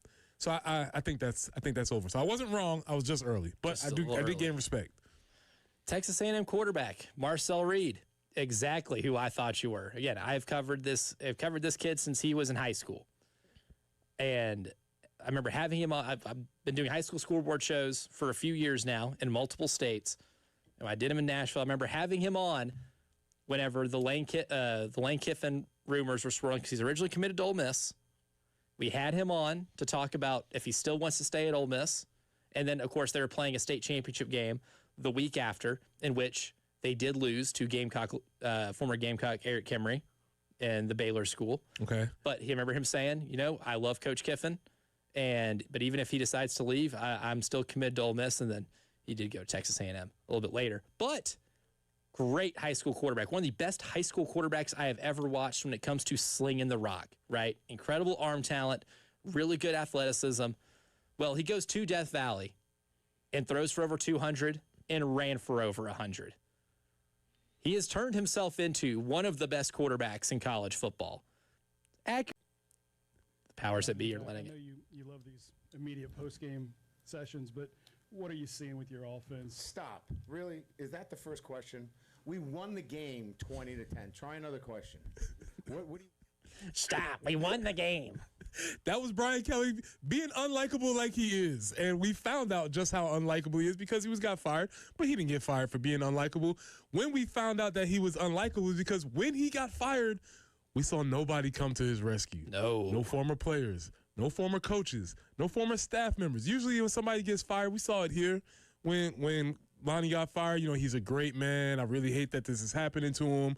Much success in the future. You saw players speak, that's my guy. None of that. And then we saw a picture online that he's sitting eating. It looked like alone in like a Mexican restaurant. Like, dude. Again, I think he's a great coach. The evidence is mounting that he is a very unlikable person. And Yes. I just, again, even when Will Muschamp got fired from here, you saw players come out, hey, man, that's my guy, blah, blah, blah. It's always a thing because players have relationships with, regardless of wins and losses. And you do not see that. I didn't see Jaden Daniels say anything about him. You didn't see anybody come to his defense. And I think that is very telling about maybe his lack of recognition of the importance of relationships. Which is astounding considering he's been in this profession how long? But again, the same guy who took that Notre Dame job and then bailed on Cincinnati's Sugar Bowl game when they were undefeated for the first time in school history, playing in the Sugar Bowl for the first time in school history, the school's biggest game ever. He decides to bail, let the announcement happen, and then bail. And then, of course, when he's the coach at Notre Dame at a recruit's house, stepping away for a second to take a phone call, takes the job, goes back in, squeezes out a couple of more plates of barbecue, and then leaves. And then that family finding out on the news that he took the LSU job moments later.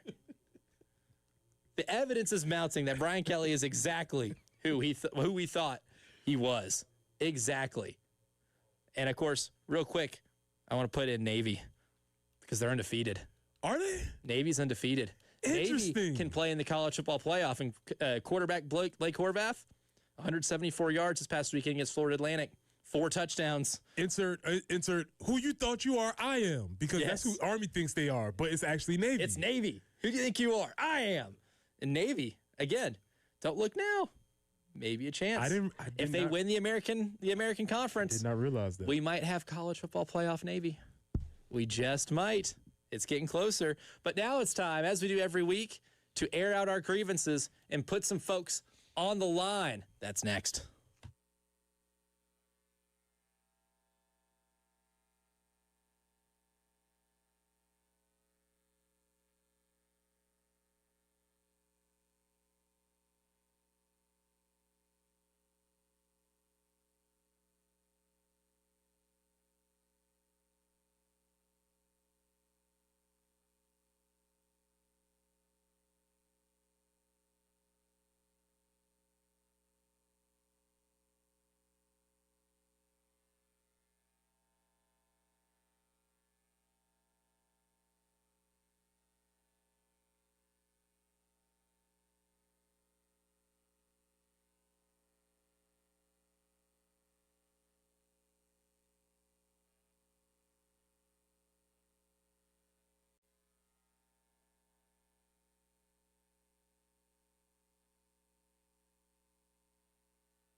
Everything's just gonna get on the line right now, man.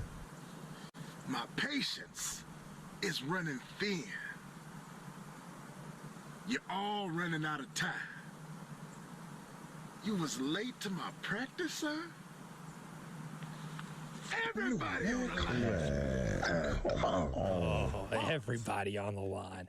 I got one. I got some folks. Elijah, you want to go first? You want me to go first? What's up? Oh, you're ready. I'm ready. I can see your hand shaking enough to maybe start a little mini fire over there where you're sitting. $120 million worth of buyouts.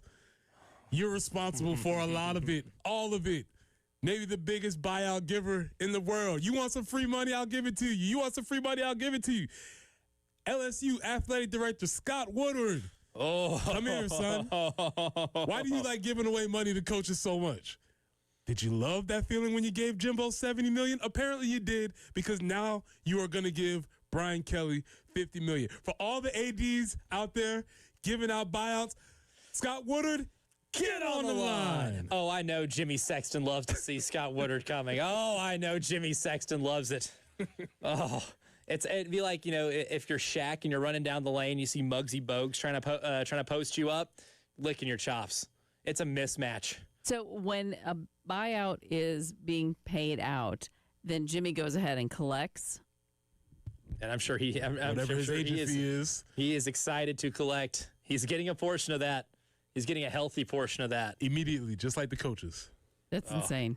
So Jimmy Sexton's best friend, or sucker ADs like Scott Woodward, who's just giving out money like he's a charity. This is remarkable. All right, I got to put, because I was going to maybe put them in. They are who we thought they were, but I was like, you know what? It's appropriate to just move this one down, specifically with one player. Michael Penix Jr. got hurt. Oh no! Couldn't play. The 1-6 Miami Dolphins are coming to town. Oh no!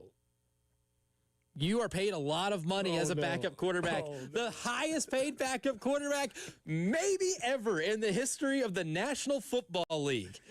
You were supposed to be built to handle the adversity of losing your quarterback. I don't care Drake London didn't play. I don't care. You want to know why? Because you're playing the 1-6 Dolphins. The Dolphins are losing not on purpose. They cannot find ways to win games. This is the most dysfunctional football team in the National Football League right now. And you know what Kirk Cousins does? He goes out there and he lays an egg. Not even an egg, a rotten one. It was about as poorly of a game as Kirk Cousins has played in his entire career. And when you have an opportunity to try to show some people that you might still have it a little bit, so some other sucker organization can pay you $75 million over 3 years or whatever ridiculous fee you have, he goes 21 for 31 for 173 yards.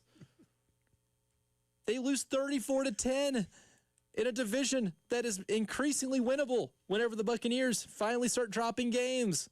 So Kirk Cousins, to be the most expensive backup in the league, and when you finally get a chance, you scored 10 points against the Finns. Get on the line. And you know what, Kurt, really quickly, you're not by yourself, because I want you to get your OC over here. Zach Robinson, you come here too. Zach Robinson. And matter of fact, Raheem, you're responsible too. You're That's the head your boy. coach. Come get your boy. Yep. Get Get your boy. Raheem and Zach. You managed to score 3 and 0 points against the Dolphins and the Panthers. Zach Robinson, get on the line. How am I supposed to be a Falcons fan when I'm going to have to look at this? In fact, my Saturday and Sunday experiences have mirrored each other on offense. It's been very difficult to watch my Saturday offense and my Sunday offense. Who's the best player for the Atlanta Falcons? I believe his name would be Bijan Robinson. Bijan Robinson, however he's pronouncing it this week. That's right. As Ian Eagle would say, Bijan with the mustard. Mm-hmm. He's been really good. He's great. He's great. Some would argue maybe the best, most talented player in the league. And when your second best player on offense, Drake London, goes down, you'd probably think Robinson needs to touch the ball a little bit. Mm-hmm. He had 9 carries on Sunday. Great. So you're like, okay, well, maybe you're getting him involved in the passing game because he's an amazing pass catcher. And he does miracles once the ball is in his hands. He had 3 targets and caught those 3 passes and got 23 yards out of it. Was picking up almost 8 yards per catch. You would think maybe you try to make a little bit more of a concerted effort to get the ball in that guy's hands. I can do the math. 3 targets, 9 carries. That's 12 attempts to get the ball in the hands of your best player with your quarterback out and your best wide receiver out. What are you doing? In what world is David Sills getting as many touches or many attempts as that player? Kadarrell Hodge should not have over twice as many targets as Bijan Robinson. Who's Kadarrell Hodge? Zach, you're not finished. Hey, Zach, get on the line again. Oh, he deserves 2. Hour number 3, third and long hour. That's next.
I-26 eastbound extra slow this morning due to different accidents along the way. I-26 eastbound at exit 101. The 2 right lanes are blocked, so going to need to get left there.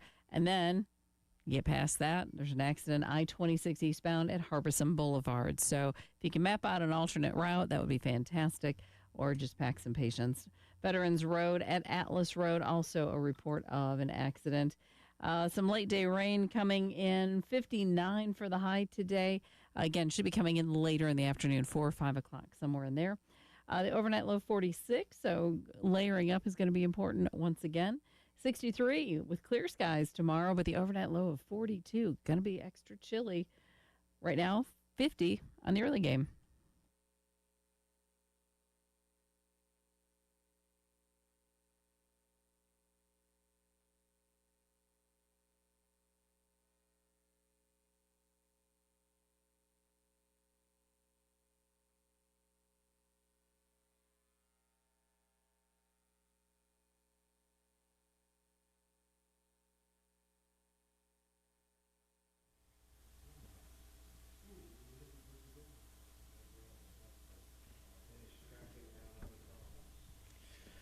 Hour number 3 of the early game starts right now. I'm Elijah Campbell. He's Preston Thorne. She's Jen Jensen. He's Ed Bird in the video studio.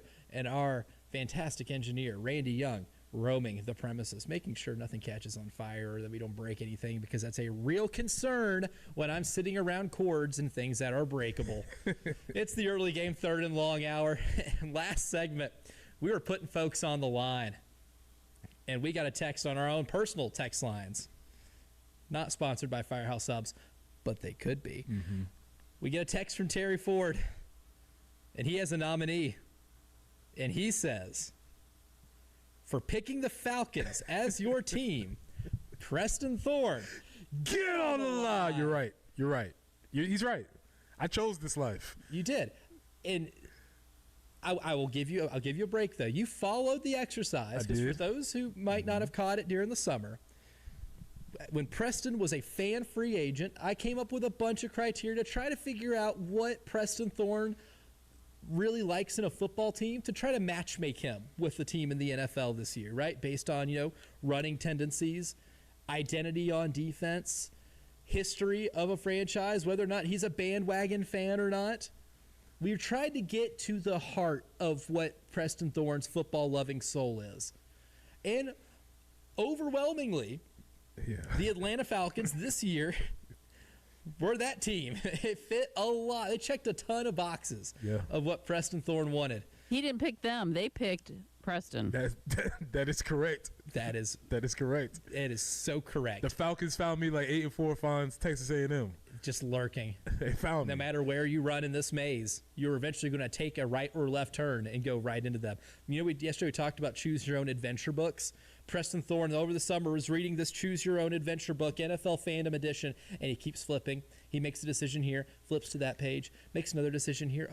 Okay, I would prefer to pick a team that blitzes a lot. Okay, we'll go here. I prefer to not be a bandwagon fan, so we'll add some misery here with the fan index. Oh, a team that runs the ball a lot? Yeah, okay, I like them. And he flips over, and then he gets to the end of the page, and it says Atlanta Falcons. And he goes, oh, wait. And then goes to the very end of the book where all of the outcomes are laid out. And it's funny because they all say Atlanta Falcons, Atlanta Falcons, Atlanta Falcons, Atlanta Falcons. And there's a picture of Arthur Blank at the bottom. I tried to zag, and it was like, nope, buddy, come here. You're right here. But here's the thing. When I do watch the Falcons rise up, I love the fan base because they are super fun. Anytime they win, the Mercedes-Benz Stadium is crazy. It's so much fun. They run the ball well when, guess what, you give it to your best player. Yeah, when he's not running the ball only 9 times. They play stifling defense a lot. Really good secondary. That's secondary until recently. They have a lot of the things that I really enjoy. But this offensive coordinator, and to be honest, I feel like I do a lot of this over my football weekends. It's like, I like this, except this offense is puzzling. Untapped potential. Untapped potential. That's a theme for both of my offenses over the weekends. Untapped potential. And at least on Saturdays, you don't have to watch Kirk Cousins. I neglected. I still got one more folks that I need to get on the line. Can we do that, please, really quickly? This can be an ongoing thing. Yeah, and if you want to text in any folks that you need to get on the line, we can definitely do that. But they're not going to escape because I need all of the USC student body who prematurely walked up to the hedges, moved out of your seats in anticipation of storming the field. Get on the line. It's not over till it's over. Nope. You don't count your chickens till they hatch. Whatever you want to say, put you that can't. cart before the horse. You don't put the cart before. Whatever you want to say, you can't do it, especially when you know the history of this program. This is the second time, Preston Thorne. Yeah. You can't do this. Second time since I've been here. Second time in the last 2 years where I would see a mad dash to the front of the hedges. I would see the students that were sitting up top in the upper sections running down the ramp to get to the student section. It's a mad dash. Yeah. You want to get on the field? Okay, come here. Come here. You're on the field now. Get on the line. You're access granted. You are now on the field, but more importantly, you're on the line. Yes. Oh, man. And you know what? Sometimes the best field stormers are the ones that you don't expect. Correct. Right? When you Correct. pull off a play at the very end of the game Correct. and magic happens. Correct. Let's not do that again. No, let's not do that again at all. Let's wait till there's zeros on the scoreboard, or like Texas A&M last year, where you were cruising in the fourth quarter of that game. A gradual, a field. It wasn't a storming. It was more like just a gradual rushing up the field. You know. Yes. The tide just rolled in. That's it. When I think of like if you want to compare like field stormings to actual weather fronts and storms, what happened in Virginia, Florida State was a hurricane. Yeah, that was crazy. That was bonanza. We forget that happened. Wasn't that long ago too, on a Friday night. Also, in retrospect, hey Virginia, did you need the field storm against Florida State? In hindsight, no, you did not. In retroactively. We didn't need to do that. Retroactively falls outside of my field storming rules. Yes. But technically at the time, fell within bounds Gotcha. of an acceptable field storming.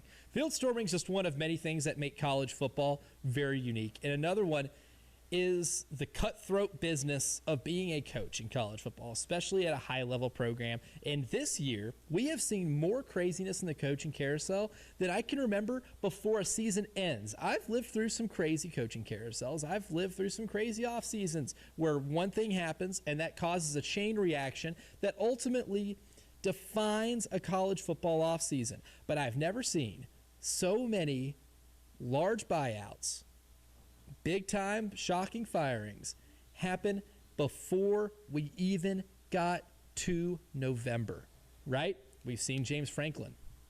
He is ousted.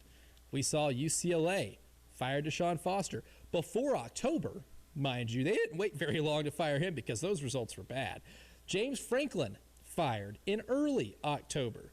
It's gotten crazy, and it's only going to get crazier because I anticipate a couple of more opening up. And I didn't even mention Arkansas, but I can imagine Auburn will probably be open. I can imagine Florida State will probably be open. That's going to not only add to the number of total dollars and buyouts that we have this year, but that's just going to increasingly add to the newer pressure that college football coaches are facing now more than ever, and a non-acceptance of down years in college football. It's a pretty cutthroat environment, and Shane Beamer is a coach who is in this industry. He knows some of the people that have been fired. Every single day when you coach in the SEC, you are aware of what is being said.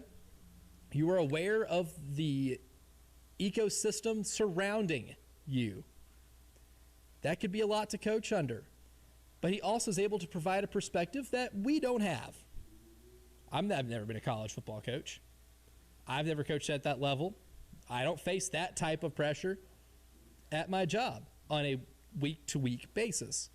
But Shane Beamer does. So this will be Cut 12, Jen. This is Shane's discussion yesterday at his press conference about the awareness of other coaches getting fired in this new world of college football. Yeah, I think it's something that you're always aware of. I mean, LSU fired Ed Ogeron, 2 years after winning a national championship? Florida fired Dan Mullen not even a year after playing in the SEC championship. And I can remember my last night as a coach at Oklahoma. We beat Iowa State in the Big 12 championship, and Lincoln Riley invited me and Emily and the kids to come over to the house because they knew I was going to South Carolina the next day because I'd already accepted this job. And I remember watching Florida and Bama on TV at Lincoln's house playing in the SEC championship in 2020. And then by November of 21, he's fired. And I think that was back-to-back SEC championship games for Florida, if I'm not mistaken. So, even before this year, you realize that, and it stinks. You hate that part of the job. Those are good people and good men, and hate it for them. But you understand what you're signing up for. You understand you understand the expectations at these jobs. It's to win football games, and you understand the urgency to get it done week in, week out. So it doesn't change how I do my job. So I do the same job I've always tried to do, and that's having urgency each and every day and thinking, short term, what's best for the team right now, but also, long term, what's best for the program, and you're weighing all those things without a doubt. But yeah, it's definitely, eye opening to be, sit there and see Brian. I mean, I was with him, 7 games ago. They beat Clemson at Clemson, and they're the toast of college football or talk of college football, and then that. But, it's unfortunate, but I don't know enough about all those situations to comment on it. I just try and do the best job I can here and keep working hard and know all the people that are relying on me and counting on me to win football games here. One thing you did mention, it isn't that long ago, because in the grand scheme of life and time, just a couple months is not long ago. But when LSU beat Clemson at Clemson, we were talking about LSU as being a national title contender. And rightfully so. I mean, we had expectations for both of those teams. That was the game that I was the most excited for in week 1 of college football. Me too. Because I was like, we're going to learn something here in this game. I remember what my thoughts were on both of those teams. Old enough to remember that. And it's amazing how much went south so fast for LSU and for Brian Kelly in that amount of time. And I think that's only indicative of the world of college football. James Franklin lost a double overtime game to Oregon at home for their first loss of the season. And then 2 weeks later, he's done. It can happen really fast. And I think that what we're seeing in college football is the ultimate reflection as to the attitudes of the pressures of needing to win and win right now. Yes, you need to win, and you need to win right now, because every 2 weeks your paycheck direct deposits an ungodly amount of money that majority of us listening, talking on this show, will not ever see in our lives. And so I hear you talking about the new pressures. I get it, man. But guess what? There's a lot of people with jobs that are under pressure, who get fired, who get relieved of duties, who get laid off. Ed Orgeron fired himself. He did. Right? Yeah. You know what I'm saying? Like, yeah. I get it. Football and non-football related things. I definitely understand that concept. But, I mean, there's high school coaches around the state that have tremendous amounts of pressure. You want to be the coach at Abbeville and go and win 7 games? You think that's going to cut it? No. You know what I'm saying? You want to be the coach at Somerville and win 6 games? You think the people are not going to have something to say? This is, as he said, this is something that you sign up for. The only caveat, which I be remiss if I don't state this, is that they are very well compensated before the buyouts. And so, yes, it is a high pressure situation, but you also have the high salary to soothe, as they say on Mad Men. That's what the money's for. Yes. Right? And that's callous, but that's what I'd rather have it than not. Oh, for you know sure. what I'm saying? So there are a lot of high pressure situations where people are working and they're not compensated this way. So I get it, but hey, man, that's what you signed up for. And that kind of leads into like a larger scale thing with college football right now, with athletic departments not being cool with LSU losing 3 games before November, right? But something might have to change in a new world of college football where we are seeing more parity. Like in the history of college football, parity's not been a thing. There's a reason that when we started doing legitimate postseason games to determine a national champion and not letting the AP poll voters decide who a national champion is, one of the reasons that they were doing that and only made it 2 teams, right, in the early days of the BCS, is because it was usually pretty easy to determine which 2 teams needed to play for that national championship game. I can only really count on like in my head a handful of times where there might have been some controversy. 2004 when Auburn going undefeated, there's not many. But that's because if you were a legit national title contender, you didn't lose a game. Well, now we saw a team at Ohio State lose 2 and win the college football playoff. We're seeing Georgia Tech, Vanderbilt, Indiana all in the top 10 as we're getting into November. The game's changing a little bit, and I'm curious to see if the attitudes towards losing 1 or 2 games ultimately changes as well. I think it's going to have to. I don't know if it's going to catch up with where we are, but you're going to have to recalibrate what you consider success. And just the idea of I'm just going to get 10 wins every year for anybody that may not be on the menu, because there are so many other teams that are good. It's starting to reflect the NFL a little bit. In the NFL, there are 3 division races that are incredibly tight. Which one has Preston Thorne's attention the most? We'll discuss that next here in the early game.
Slow going on I-26 eastbound. It starts at exit 101 and continues through Harbison Boulevard, exit 103. So just allow extra time, or if you can find another route, might be beneficial as well.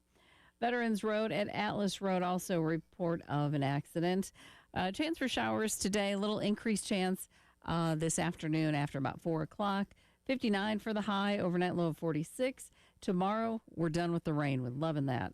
63 for the high, but the overnight low is going to be 42, so it's going to be kind of cold Friday morning. Friday's high 67, the overnight low actually 39. So still some chilly nights ahead, currently holding steady at 49 on the early game.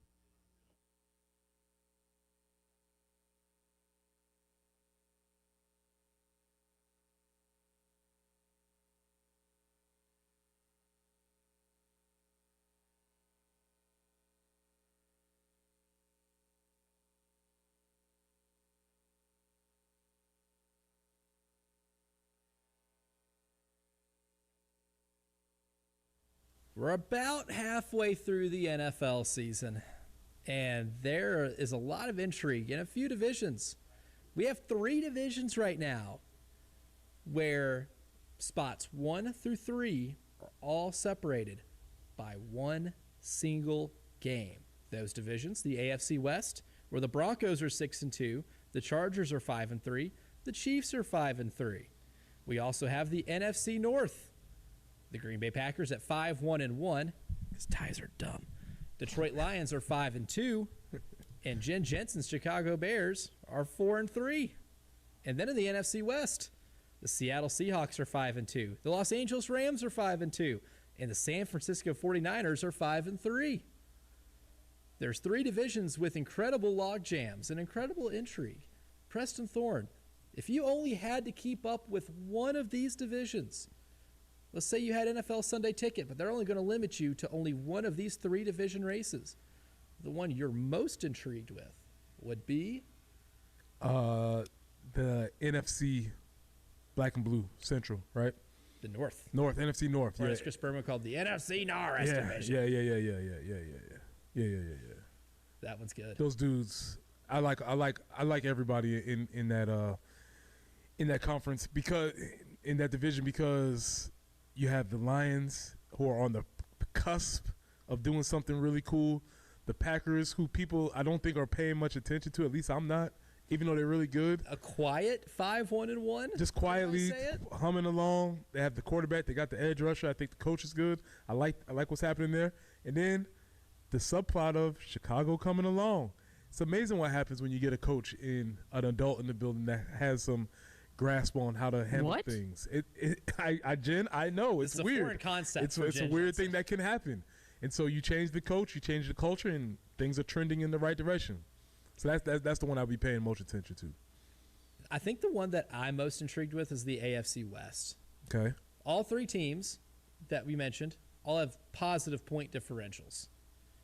3 really good quarterbacks. Obviously, one in Patrick Mahomes, who does nothing but win that division. That guy has basically trademarked that division as his. You can almost call it the Patrick Mahomes division because of how much they've dominated it. And he's gotten to the point where we don't pay attention to how great he is, because he's just been we're bored with him being great. We've become numb to his greatness. We're numb. That's the word. Yeah. We're numb to him being great. Completely numb to it, right? I know he threw 2 picks on Monday Night Football. One of those definitely not his fault. Travis Kelce had one bounced off his hands. Getting a little closer to cooked every single day. Mm-hmm. And closer to cooked would make a really good Taylor Swift song if she wanted to write one about Travis Kelce. Closer to cooked. There you go. You know what? You can even keep the royalties for that, right? But that one is so interesting because the Chiefs are great defensively. I love what the Broncos have defensively. Jim Harbaugh with the Chargers always has really good defenses. And those 3 quarterbacks, too, with obviously Mahomes, and then what Bo Nix is doing, what Justin Herbert's doing, and they've got supporting cast. I think those are probably the strongest collection of 3 teams. Even though I think from a visual standpoint, in terms of what I would just want to watch, it'd be so hard for me to deprive myself of watching the Detroit Lions play football, because I just love how they play. But from a drama and intrigue standpoint, I think those 3 teams are the best collection of 3 from those divisions. Shout out to Jay Phillips with the Broncos. But if I would have been speaking on these airwaves prognosticating about the success of Bo Nix, I would have been loud and wrong because there's no way that I would have predicted this being a thing. So you would consider yourself a Bo Nix denier in the NFL draft process? Yes, absolutely. You? I liked Bo Nix. Really? Here's my evaluation on Bo Nix when he was leaving Oregon. High floor, low ceiling. I thought he would have been safe. Safe to get you 8-9 wins, which is in the playoff discussion every year. I did not foresee what he is doing right now or what he's done in the first couple of years of his career. I didn't think he would get them to the playoffs in the first year. And Sean Payton was a guy that I traded up to get Bo Nix because he reminds me of Drew Brees, which I find to be laughable, found to be so laughable because I watched Drew Brees play every Sunday for like 15 years of my life. Right? Again, another case of I'm old enough to remember. You can't pull that on me. Drew Brees is one of the greatest quarterbacks we've ever seen. I didn't anticipate Bo Nix, completing 63% of his passes for almost 2,000 yards and 15 touchdowns halfway through a season. We've talked about this before. You know how when they say like somebody you look like a celebrity, and it's like not really, not even close. No, I look like him because we both have a beard. All right, but so to say like he reminds you of Bo Nix, reminds you of Drew Brees is like But as I stated, I would have been very wrong because I did not predict that going well. Think about it now. This kind of just popped in my head. You think about like the pantheon of really good quarterback draft classes. Like think back 13 or so years ago when the draft class was Robert Griffin III, Andrew Luck. We're like those are two transformative quarterbacks. Those two alone would carry what we thought would be an all-time great NFL draft class. We're going to look back on the 2024 NFL draft with Jaden Daniels, Drake May, Bo Nix, and if Caleb Williams ends up getting that potential tapped into, which I think with Ben Johnson he will, that might be one of the best collection of quarterbacks taken in a first round that we see in a long, long time. I'm still TBD with Caleb Williams, even though I am a believer in Caleb Williams. I thought he was the second best quarterback in that draft going into it. I was loud and proud about saying I would take Jaden Daniels if I was Chicago. But to have those guys succeeding at the level they are, and if J.J. McCarthy ever figures it out with Minnesota, because right now they don't seem very keen on playing him. I think they were like, we'll take the very injured Carson Wentz, who we pulled out of North Dakota State's coaching staff to start this game instead of a little injured J.J. McCarthy. We might look back on that class in 10 years and be like, that might have been the most transformative of maybe the last 20-something years. Well, and again, it goes to show that when you get a new coach and a culture in place, things tend to go in the right direction. Drake May had his career not rescued, but I think saved. He didn't have to suffer the same fate as my guy in Jacksonville. Why am I blanking on Trevor his Lawrence. as Trevor Lawrence?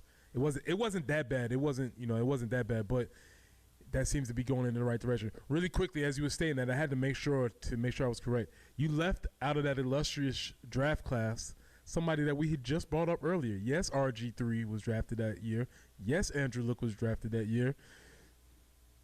It's funny because this quarterback you're about to mention was drafted by the same team as one of those two guys. Kirk Cousins. Kirk Cousins. This they know me well at the bank. That guy's basically the monopoly man of quarterbacks in the NFL. They say my first name at the bank. I have my last name. Kirk Cousins, how you doing? They let him own steak. He's done well. But yeah, but it just shows you how important that can be. And sometimes those classes are either hit or miss. And we're seeing how you need a quarterback in order for your franchise to move forward. I just didn't think that Bo Nix was the one. Turns out he might be. Turns out. Because like one of the most overrated things, I guess, is like high level accuracy in college because it was like the completion percentage doesn't tell everything, right? And of course, Bo Nix broke an NCAA record with a career completion percentage, or at least the completion percentage in a year, his last year at Oregon. And a lot of it was a lot of dinking and dunking. That was the offense they ran. I fully understood the skepticism, right, of going to the next level and doing it. But also, this might prove a point. You think about those quarterbacks that we talked about. Bo Nix played like 5 years of college football. Jaden Daniels played like 5 years of college football. Sometimes those reclamation projects later in their college careers does maybe prepare them for potential setbacks or gets them to the NFL a little more ready than some of the quarterbacks that we've known to be drafted high in previous drafts. Those are takes that we have. Preston's got NFL takes. We'll see if he agrees with mine because Preston Arrested NFL Edition is next.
I-26 eastbound, both at exit 101 and 103, accidents both locations there. So a lot of slowdowns coming into Columbia. Also have a report of an accident, Highway 60 at St. Andrews Road. I-26 westbound, the right exit ramp is blocked right there at Airport Boulevard. Raven Road at Flora Drive. Also a report of a tie-up, Trenham Road at Beltline Boulevard. And Veterans Highway at Atlas Road. Late day rain coming in, 59 for the high, overnight low of 46. Tomorrow, clear, 63, but that overnight low of 42. Friday morning's going to be chilly, 67, though, for the high on Friday with one of those things they call sunshine. We're looking forward to seeing that again. Right now, cloudy, 49.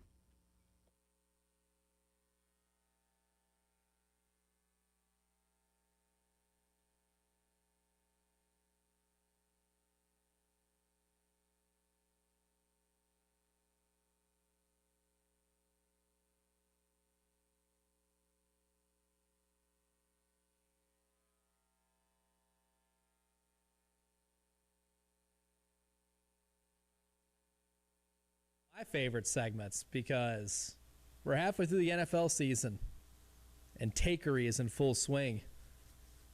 And I've got a couple that I'm really intrigued in, and I need Preston Thorne approval here. So it's Preston or Reston time.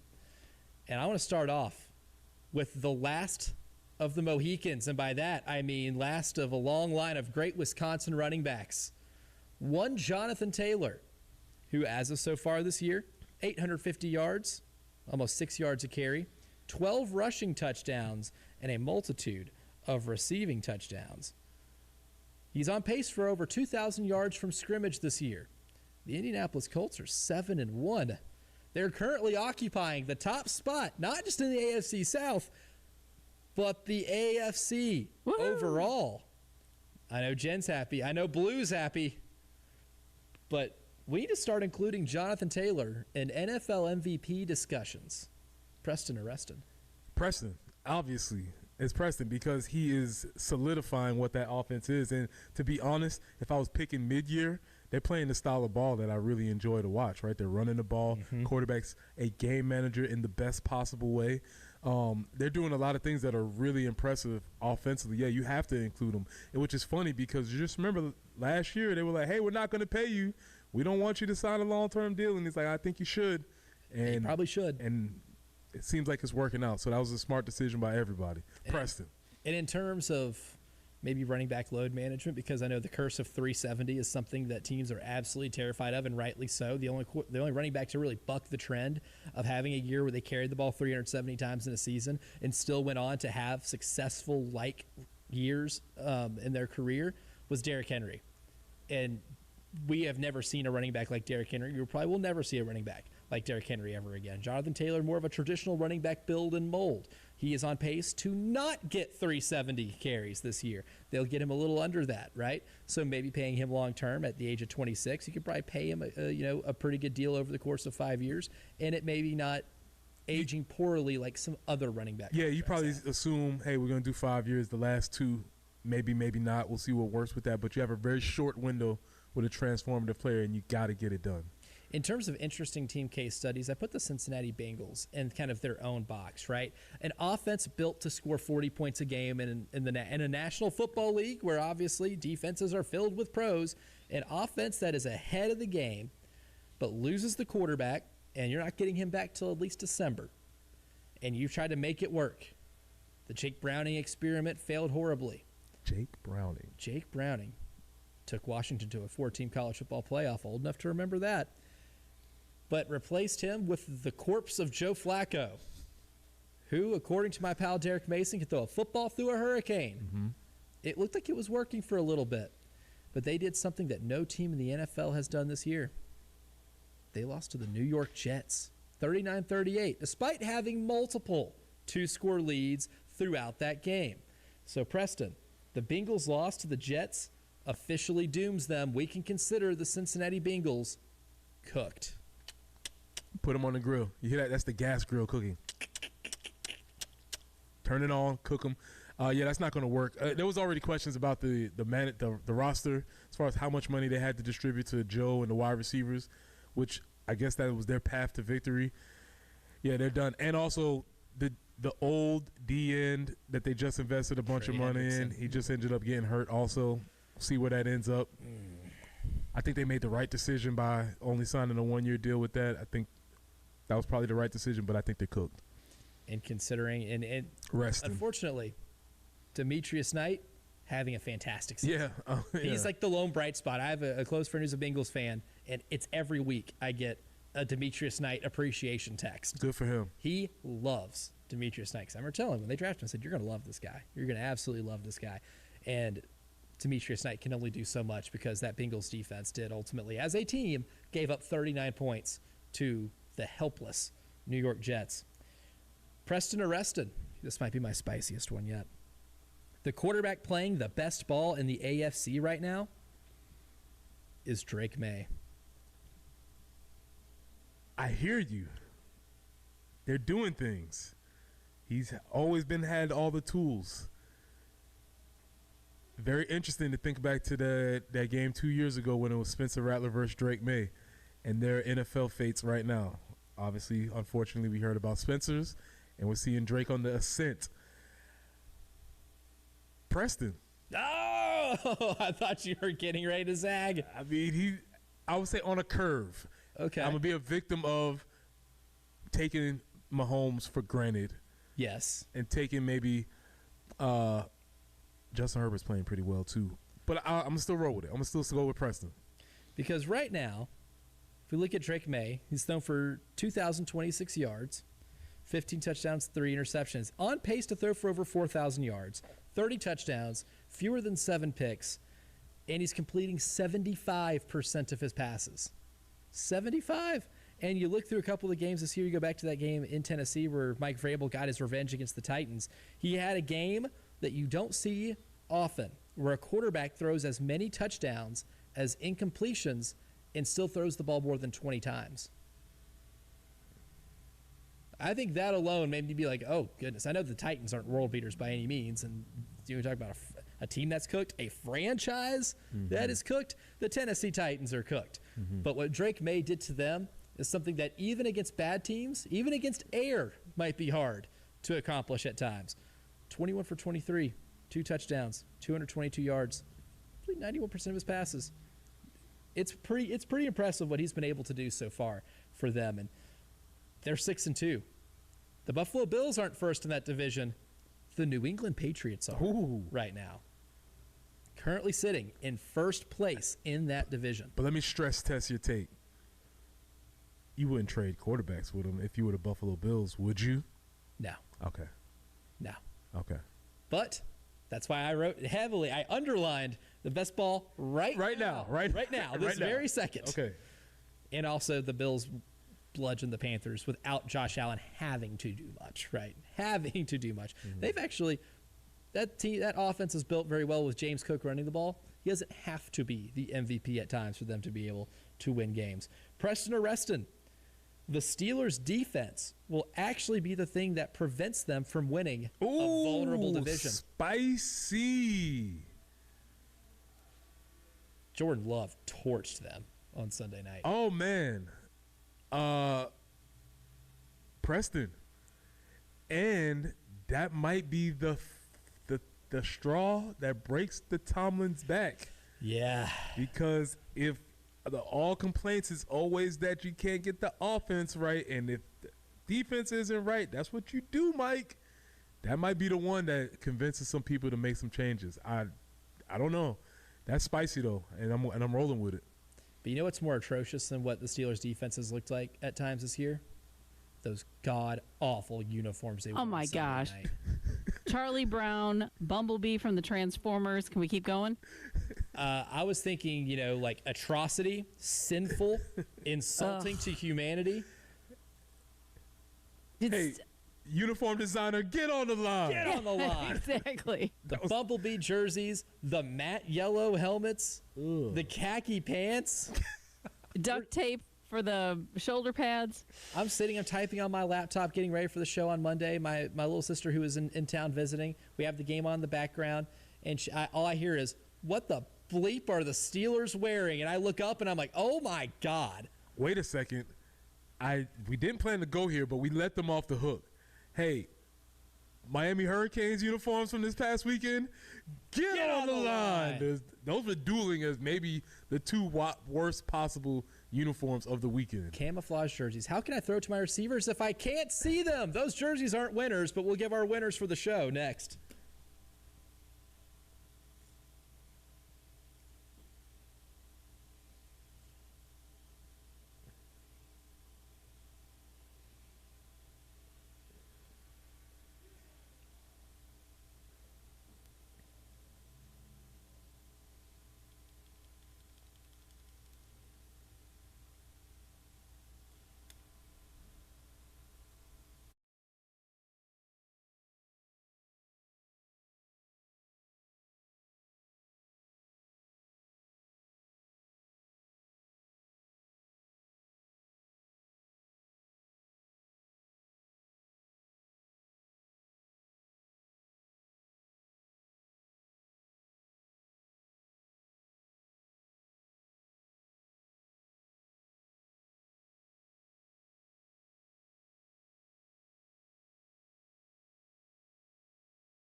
Winners.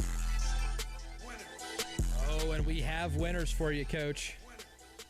So many winners to get to for today's show, but Preston Thorne, I think the ultimate winner, decluttering.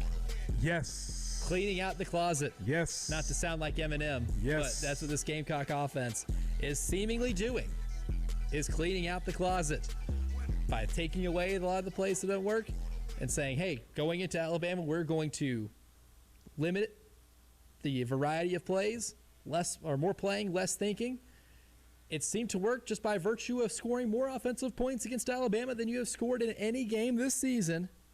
Maybe the key to at least being able to score enough points to hang in there with Ole Miss and Texas A&M and hopefully pull off one of those wins to get yourself to bowl eligibility will come by way of a little bit of old-fashioned decluttering. Old-fashioned decluttering. And Jen, you brought it up. The big thing from maybe a couple of years ago was Marie Kondo and her decluttering advice of finding joy, sparking joy. And that sounds very familiar to us Gamecock fans, right? Finding joy, sparking joy. So my suggestion to Mike Shula, only call plays that bring you joy. When you call the play, you're like, I love calling this play. Because that's what the whole point of decluttering is. Only have stuff around that really sparks joy. You just don't have things just to have them. The things that you have need to really bring something into your life. And speaking of sparking joy, I love seeing Vladdy Jr. play baseball. Yes. The privilege of being able to see Shohei Ohtani pitch against Vladdy Jr., and Vladdy got him. Shohei made one mistake last night. He gave up 4 runs, I think. But in the 3rd inning, he throws a sweeper, which is, when did this become a thing? A sweeper. What is that? If you haven't been paying attention to baseball, they made up a whole new pitch. They just come out of everywhere. They throws a sweeper. Vladdy gets him, takes him deep. Very fun to watch. World Series, very good baseball. Tied up at 2. And if you are a baseball fan, this World Series is definitely a winner. Our winner segment brought to you by the Golden Spur. So I'll give you my golden winner here from the Golden Spur, which non-Gamecock related, NBC. Because now they're about a week into their NBA coverage, and they do it right, man. They do it right. They make every game feel like a big game. Noah Eagle on the call is really good. Sometimes nepotism works for a reason. Yeah, he's really good. Noah Eagle's good. And it's not just because he's Ian Eagle's son. He is really good. And you know what they did last night in the intros to Knicks Bucks? To do the starting lineups, instead of just a boring starting lineup graphic, you heard Jalen Brunson, point guard, Villanova. Ooh. You heard Landry Shamet, shooting guard, Wichita State. Karl Anthony Towns, center, Kentucky. Mikal Bridges, power forward, Villanova. And it got me feeling all tingly. I was like, they're using that for basketball? Yes, that's great. It makes it feel like a really big game. So my golden winner, I'm going to say, brought to you by Golden Spur, NBC, with how they're doing the basketball broadcast. They're doing it right. If you're going to pay that money for those broadcast rights, do it correctly. You know, as you were saying that, it just made me realize how much that helped my knowledge grow of like dudes being from certain places, because you just hear it repetitively. It's like, oh yeah, that's where he played. That's where he played. Yeah, that's a huge one. And also with NBC, it feels like they're leaning more into like, hey, if you really love basketball, this is for you. We're going to really talk basketball. We're going to do basketball one-on-one. Yes. We're really going to get into the nuts and bolts of it. And so you have both things that are represented. You have that stream of basketball, and then you have the Inside NBA, which is fun. Yes. And so you get a little bit of both, and that's really cool. So yeah, those are 2 things that I have. Winner that I did not necessarily know was a winner that you surprised me with, Navy football. They have done nothing but winning. I had no idea. Because it was supposed to be Army that was supposed to be the ones that was crashing the party. And now it's Navy. So shout out to the midshipmen. That's cool. Blake Horvath is a little bit closer. I don't know if he's there yet. Are they playing real Service Academy ball too? Are they? They're mixing it up a bit. Okay. They're mixing it up a bit because Blake Horvath this year is really close to breaking some records with Navy's all-time or like single season passing yardage. Like he is not afraid to sling the rock a little bit. Now, obviously, he ran for he scored 4 touchdowns on the ground against Florida Atlantic. But if you look at some of the passing yard totals, he did throw for 339 against Air Force. Very ironic to throw for that many yards against Air Force as the Naval Academy. The irony is not lost on me. But for the season, in terms of passing, he has thrown for over 1,000 yards. He's at 2,500 for his career in 3 years. So Blake Horvath, a dude. Now, Navy's got some games coming up against North Texas, Notre Dame, Memphis, and South Florida that they'll have to win. But playoff Navy, it's a possibility. That's a winner. That idea is a winner. Jack Velcher and Tyler Head at the Extra Point. They're winners, and they're next.